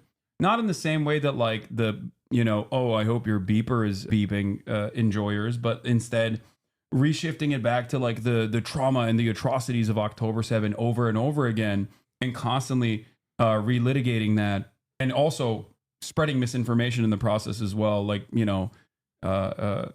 mass rapes that took place or any number of different things that they say that has not been substantiated thus far. And actively saying like you're a rape denier over and over again, and hyper focusing on the militancy aspect of those who are resisting against a settler colonial occupying force that has, under international law, no right to go into Gaza and bomb it into oblivion as a belligerent occupier.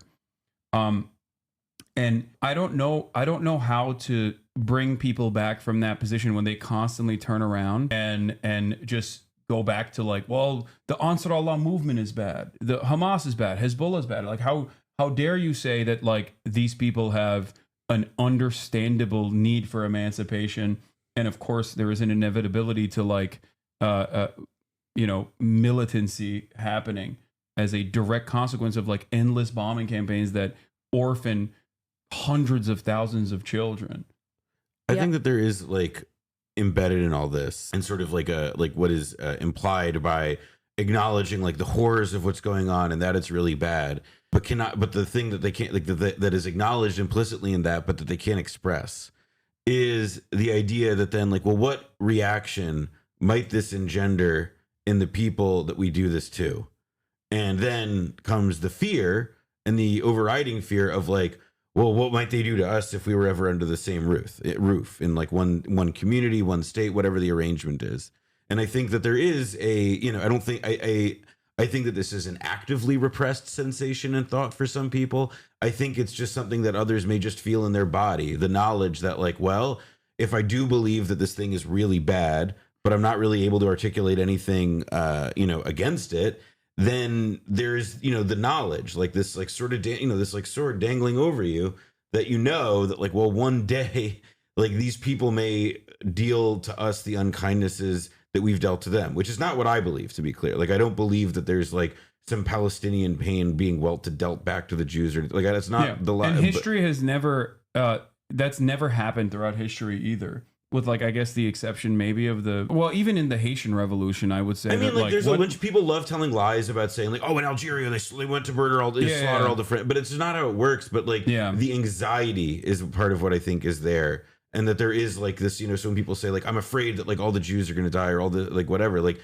that's what they're speaking to. And I personally, I don't know how you unlearn that or unteach that in an individual person. Yeah. But I know that like, encouraging humanity as a broad practice is like how you undermine it by showing that like, no, these are fucking normal people who want to live normal lives, and they're not raring to go to like chop your head off. They want dignity. Yeah. The reason why I dialed it back as soon as I said the Haitian Revolution is because like in the during the Haitian Revolution, yes, there was a lot of violence, but the retaliation for it from colonial powers was still, once again, tenfold back to Haiti, and the current predicament that Haiti is in is a direct consequence of that. So even in the Haitian Revolution, it still did not take place.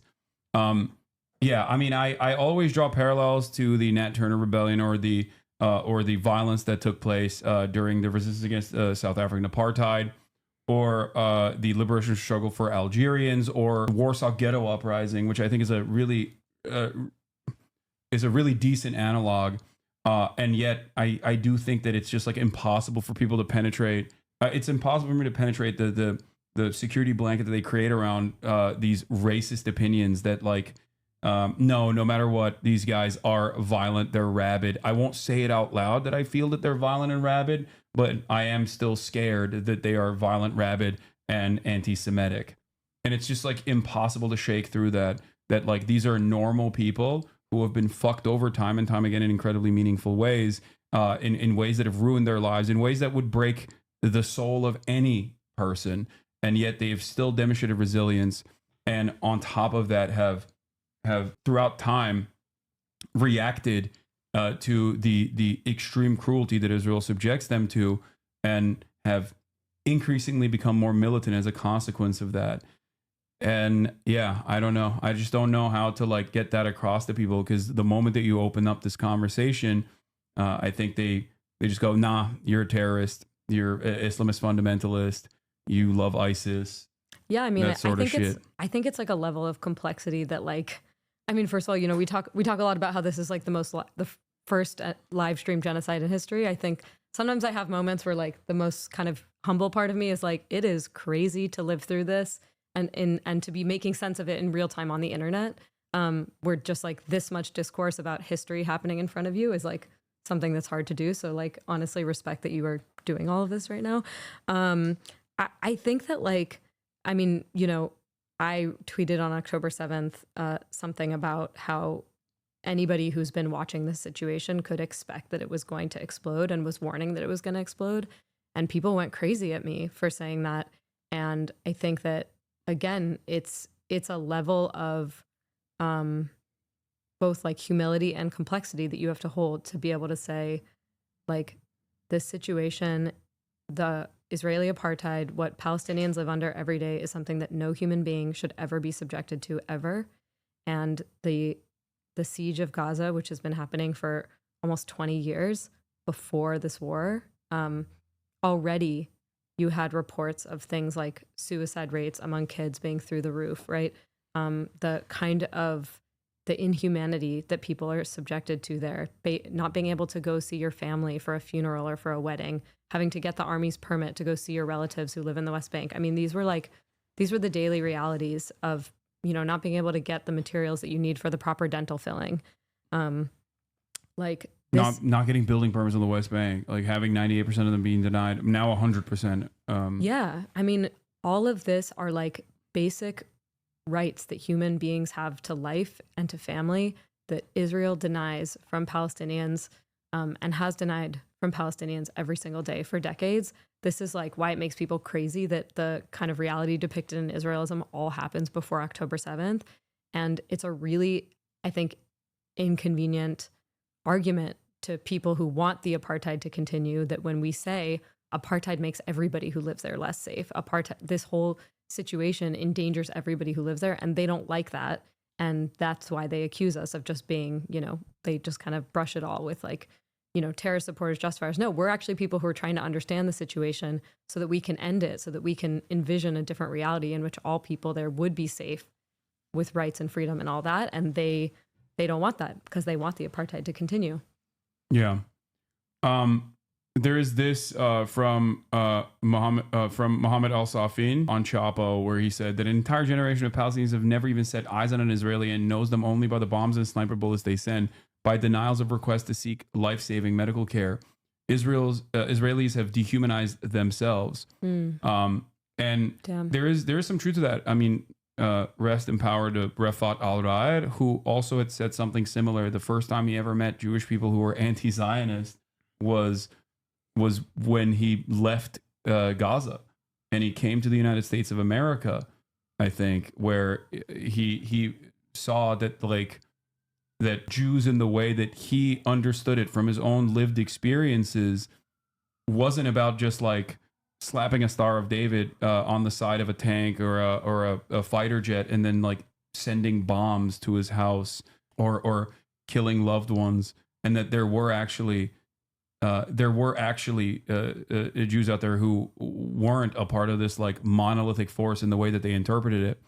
And I think that Americans especially have, progressive Americans especially, have this understanding that like radicalization only happens in like online forums when you don't have access to your favorite Twinkie for the weekend, or I don't know, like when you can't eat burger. And they don't realize that like this, like what Americans or what the Western world perceives as anti-Semitism on that side of the fucking planet is not the same as like Nick Fuentes. Nick Fuentes has invented some kind of Jewish supremacist attitude that he has invented this perception of victimhood as Nazis had before him time and time again, especially in the Western world. But for the Arab world, Israel packages its actions as Judaism, as doing so for at the behest of Judaism, falsely doing so, of course, and as a settler colonial enterprise, when it engages in these violent actions, like, yeah, people don't hate people there don't hate Jewish people. They learn to hate Israel, and Israel to them is just Judaism. That's the only expression of Judaism that they see. And I cannot explain that to Westerners in general who just will, we'll go, Hamas is a terrorist organization. That's it.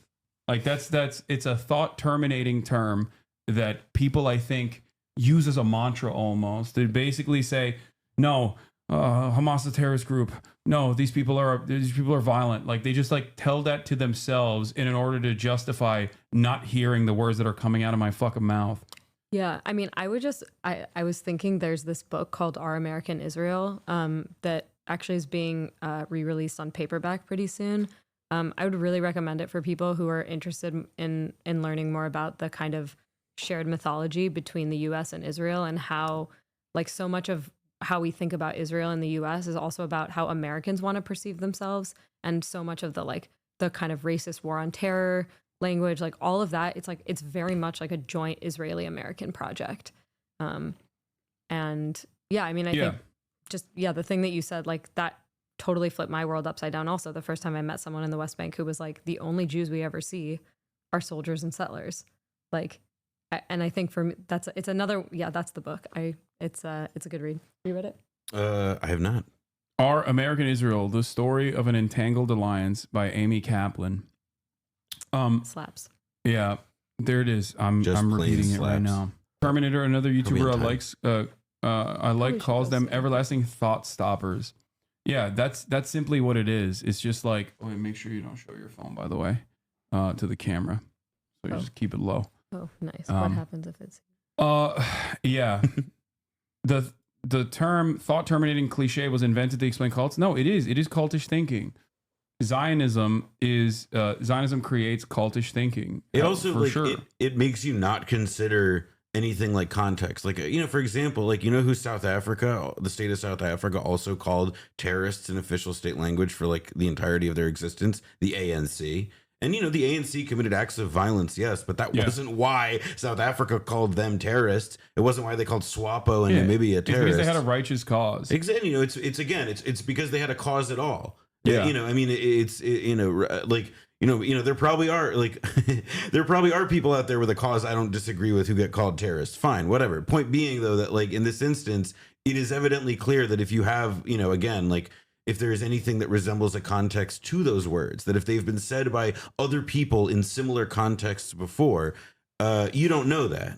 You just, it's not like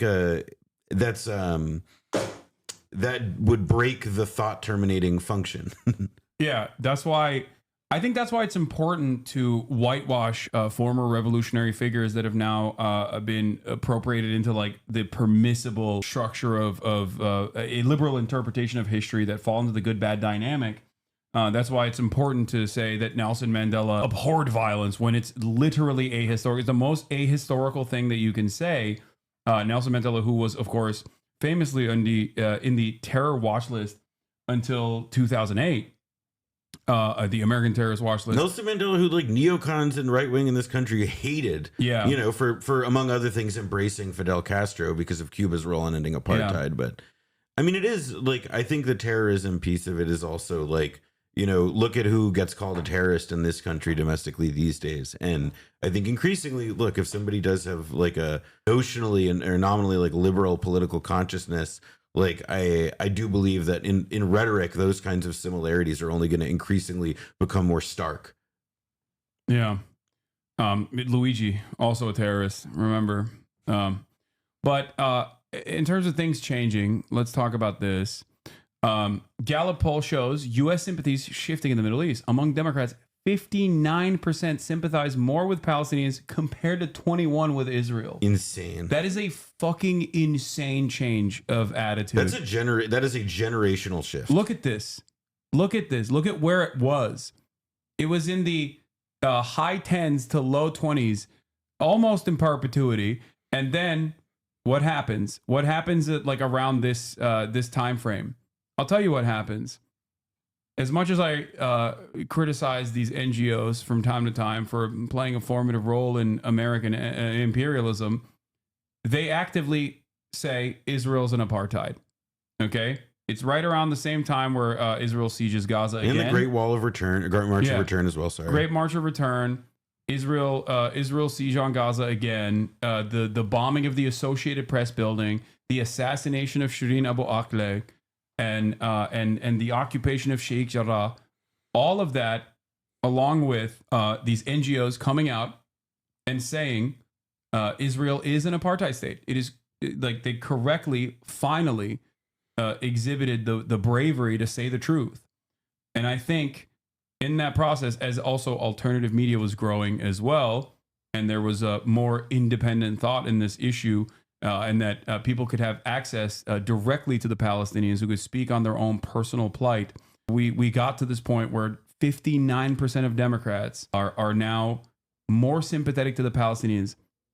It's crazy. It also, I will say, like, if you look at that graph, like the trend line initiates downward, like in a meaningful sense, like before October 7th, it accelerates way afterward, to be clear. We see the big drop there, but I think it's worth emphasizing that it is like, this was an acceleration of a trajectory that, like, I think Simone and I definitely would, I feel like we sensed and were conscious of when we were in college, you know, like it was, you could sense that a dam was breaking and that it was along generational lines, especially that it was just increasingly difficult for people who didn't have like inherited dogmas around this, if they're not Jewish and identify as Democrats, to like justify any piece of what they were reading in the news. Yeah, I mean, also like these numbers on American Jews are also moving like crazy. Oh, astonishingly. Yeah. Yeah, less than half in the U.S. now sympathetic towards Israelis. Damn. That is, I will say, that's a crazy way to phrase that, just because it's like not it's just kind of funny. Like, they're not sympathetic to Israelis. They see an Israeli down walking the street and they say, I don't have much sympathy for him. It just is a funny way of phrasing it to me. Yeah. Also, that also has the underlying assumption of like secret anti-Semitism baked into it, baked into the collective conscience of people who are, you know, liberal or progressive. That's why. Because if anybody fucking said that about like French people, no one would be like, oh, I don't give a shit. Yeah, fuck the French. You know what I mean? Or British people. But because it's Israel, and Israel has packaged itself as the Jewish state over and over again in perpetuity, as it continues to do untold amounts of war crimes and terror, you know, this simultaneously plays a role in people being like, well, that's a little scary. I don't see any relationship between the headline and the subhead there. I think those support for the establishment of an independent Palestinian state remains at majority levels. What do those two things have to do with each other? I don't know. Yeah. But yeah, that is going back to the previous thing that I was saying though, is like there is this underlying fear of the same exact fear that like the historic oppressors have always felt, and it's an unjustifiable fear to have, that like they will do to us what we've done to them. And like you admitted, or like you mentioned, sorry, there's an admission there of like, we are doing to them something very bad, which we'll never say out loud, but we are doing something bad to them. And while it's never happened throughout history, this is the fear, and that's why so many people who say that they're pro-Palestinian still try to draw the conversation back to like, oh, I do want a two-state solution, knowing full well that will never come to fruition. and simultaneously claim that like anyone who's a one-stater is actually demanding the Holocaust to happen again to all the Jews in Israel. It's a fucking psychotic thing to say, and yet so many people maintain this position. And I don't know how to, I don't know how to deprogram them away from this like insane perspective that they maintain. And keep I think the big one is, I think like the facts are on your side, and just that it's like, that's not what oppressed people do. It's not historically how it bears out. And that like, if anything, like a far worse and more dangerous and far more reckless of a situation would be to create two separate political national categories, two different states, put them next to each other, and thus make their interests divergent, to like separate a common like reality for them. Like is actually like it's not doing that at all. That's an illusion. It creates a new common reality in which like they remain pit against each other. I just have never felt that like the idea, like once the switch flipped for me that like two states were both unworkable, like the moral force of that, of an argument for it, also started to like seem like it also dissipated for me over the years, and it's felt like a way of like a cop out of just saying like we can't trust Palestinians to live peacefully. Yeah, but that's embedded in it. I mean, I think also when you're like, I don't know how we do this. I mean, the polling shows that we are doing it, right? I mean, these numbers have been shifting incrementally. Like more and more people are waking up, and I think the fact that we're like continuing to kind of like debunk the argument and put forth something different, like we're seeing that it's resonating with more and more people. And so like I think even the fact that we're like still having these conversations it can feel really tiring and defeating. I will also say, like, Hassan did the Theo Von show this week, and like the Theo Von interview with Gabor Mate. I don't know if you've seen it, but like Theo Von was at Trump's like inauguration, and he does this interview with Gabor Mate where it's like it breaks through on camera, like just like what the experience of a child in Gaza must be, like what his life must have been like, what his dreams must be, and what they can't be, and things like that. And it's like the truth breaks, in the right context, in the right moment, in the right mechanism. Like the truth can break through to anybody in that way. Because we are all human, and we all do, even in our worst capacity, possess the ability to imagine and visualize and feel what life might be like for other people. And that naturally is a comparison you make for yourself, and it's devastating. And, that's what a conscience is, at least to me.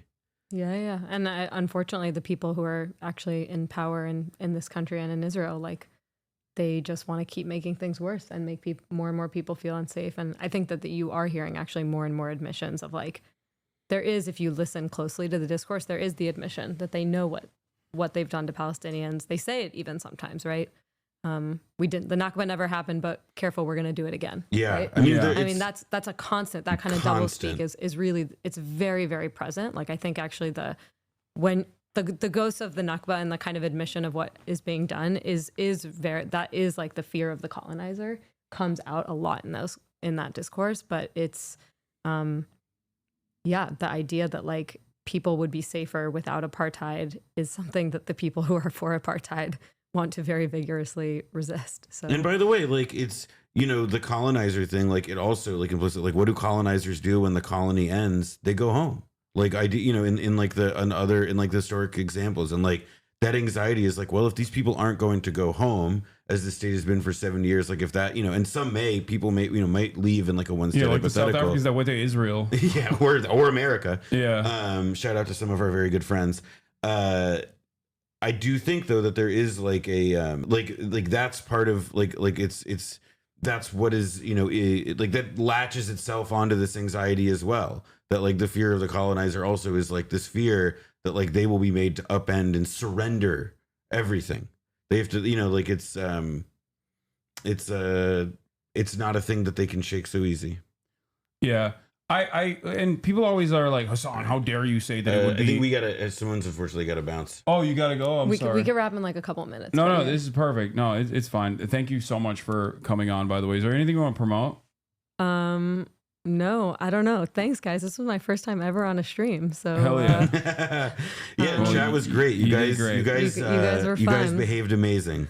Yeah, don't lie to them, Noah. Well, it's the mic thing is over. That was before she got here. Thank God. But I still remember that. No. Yeah. You guys were nuts. This was great. The dog's amazing. All right. Kia. I'm gonna see my friend out. Okay, perfect. Be right All back. Well, thank you so much Yeah, for thanks coming for on. having me. Okay. All right. We always behave. That's a lie. You never behave, and you certainly weren't behaving. Okay. You were not behaving, but it's okay. The most frustrating thing is hearing family members say, "Of course, I feel bad for Palestinians. I feel sad. Hamas has brainwashed them and put them in this dangerous position." Yeah. Yeah, that's Hamas brainwashed them into thinking that the settler colonial apartheid is bad. Anyway, I hope that was instructive. What is this? Good shout out to you in this video regarding your combo? People are largely not in favor of the Israeli military bombing the streets of Gaza, killing thousands of innocent women and children. But they're also not in favor of attacks like the ones on October 7th, for the same reasons. Plus, doesn't Israel have a right to exist? Don't we owe the Jewish people a safe homeland after the horror that was the Holocaust? And someone else brings up the Nakba and the decades-long ethnic cleansing campaign in the Gaza Strip and the mission to push Palestinians out of the West Bank through colonial settlements. This is from Skip Intro. It's complicated. Why is NCIS so obsessed with Israel? And you kind of just throw your hands up in the air and say, ugh, it's just really complicated. If we're being as charitable as possible, I think this is the kind of opinion that NCIS leaves its viewers with. Sure, Mossad is sketchy and bad, but so are the terrorists. They're both bad. I don't support either. Yeah. This is a sentiment that's I fucking despise people that say that and just leave it hanging on that. Like, I'm sorry, that shit pisses me off to no end. It's the enlightened centrist ass attitude of like, oh, I don't really understand it. Like, it's fine. Oh, the Theo episode came out already? I want to say thank you for the support. God damn, he posted that shit real quick. Thanks for having me and Kaya on the show. Yeah. Show some love to this episode. Go watch it. Go like it. Go subscribe. Okay? Go do the dang thing. Because, you know, I'm sure that people will be actively brigading it. Someone should kill this guy. Nice, man. Yeah. My Theo Vaughn episode came out. Yeah. I didn't want to be rude, so I waited until guests left. I'm a teacher. How cooked am I with DOE being destroyed? Love you, baby. Hopefully you'll be fine. I don't know. I can't give you any real assurances, but if you're a teacher, your life is already pretty fucking garbage under every administration, considering how little they give a shit. But yeah. Support of our merch. Really. Thanks, Hassan. I'm sorry. You know this. You got love for the game. That's why you do it, right? Okay. Damn. You're telling your audience to go watch a podcast you're a guest on? How dare you? You want us to like and leave nice comments? You're such a monster. I know. I like that people, without even a shred of irony, thought that was called brigading. It's called normal process when you fucking do a podcast that you're in. Brigading is when you're not a part of the podcast and you actively tell your fucking stupid ass audience to write insane shit under the comments of said podcast. That's brigading, you fucking morons. Brigading is not when you go, hey, go and write some nice comments and support the fucking show that I was a part of. I'm sorry. That is the dumbest. That was the dumbest point of contention that I saw online, that people were just like, this guy's a real bad guy. He's brigading. It's almost as dumb as people that fucking think that I am responsible for like who gets banned and who does not get banned online on Twitch. Like, I control it. Yeah. I control the media chat. Remember, okay? You're not beating the small head allegations with that jacket? Okay, calm down. All right. You don't fuck. All right, I gotta pee. Also, let me get you. Conversation. Glad you paused there because look at behind you. Oh, Hulk Hogan? That's the GOAT. He did it right. Okay. Yeah, he left. It was not ambiguous. Yeah. He didn't want anybody to. He didn't want anybody to not really get what he was saying. Yeah. We prestige racism, baby. Let's go. Exactly. Don't just click on the first thing you see, bro. Scroll through. I saw what's. That's crazy. Fine. No, his mic is not off. There's a dangling XLR cable on it because I swapped it. I thought he was literally saying like he's selling lemonade out of a stand like a kid. He actually ran a lemonade stand before. Yeah. After reality. Yeah, or you know, he made a lot of money at the lemonade stand and had enough capital for a down payment. It was the opposite of, you know, they have like the lyrical lemonade. Yeah. Who wants that baby lemonade out of Ed? Oh, he it is. definitely I looks like muted the it. kind of guy You that muted would it. just I wanna muted fucking Noah. crack He open. wanted to shame me. I said enough of Enough I'm me. silencing Jewish voices. I said enough. We've done 10 Round top minutes. on it. It's just like us rambling ADHD style about like the dumbest shit. Okay. He just keeps moving the conversation to a different place. Wait, what's going on? Oh, the reverb. Oh shit. I have to lower your fucking audio because Simone was Right, because she's her voice is her voice is not mine. Yeah. Oops. Sorry about that. What do you mean Elon rocket blew up? Wait, no. What? Not the one from the ISS, right? Or just another rocket.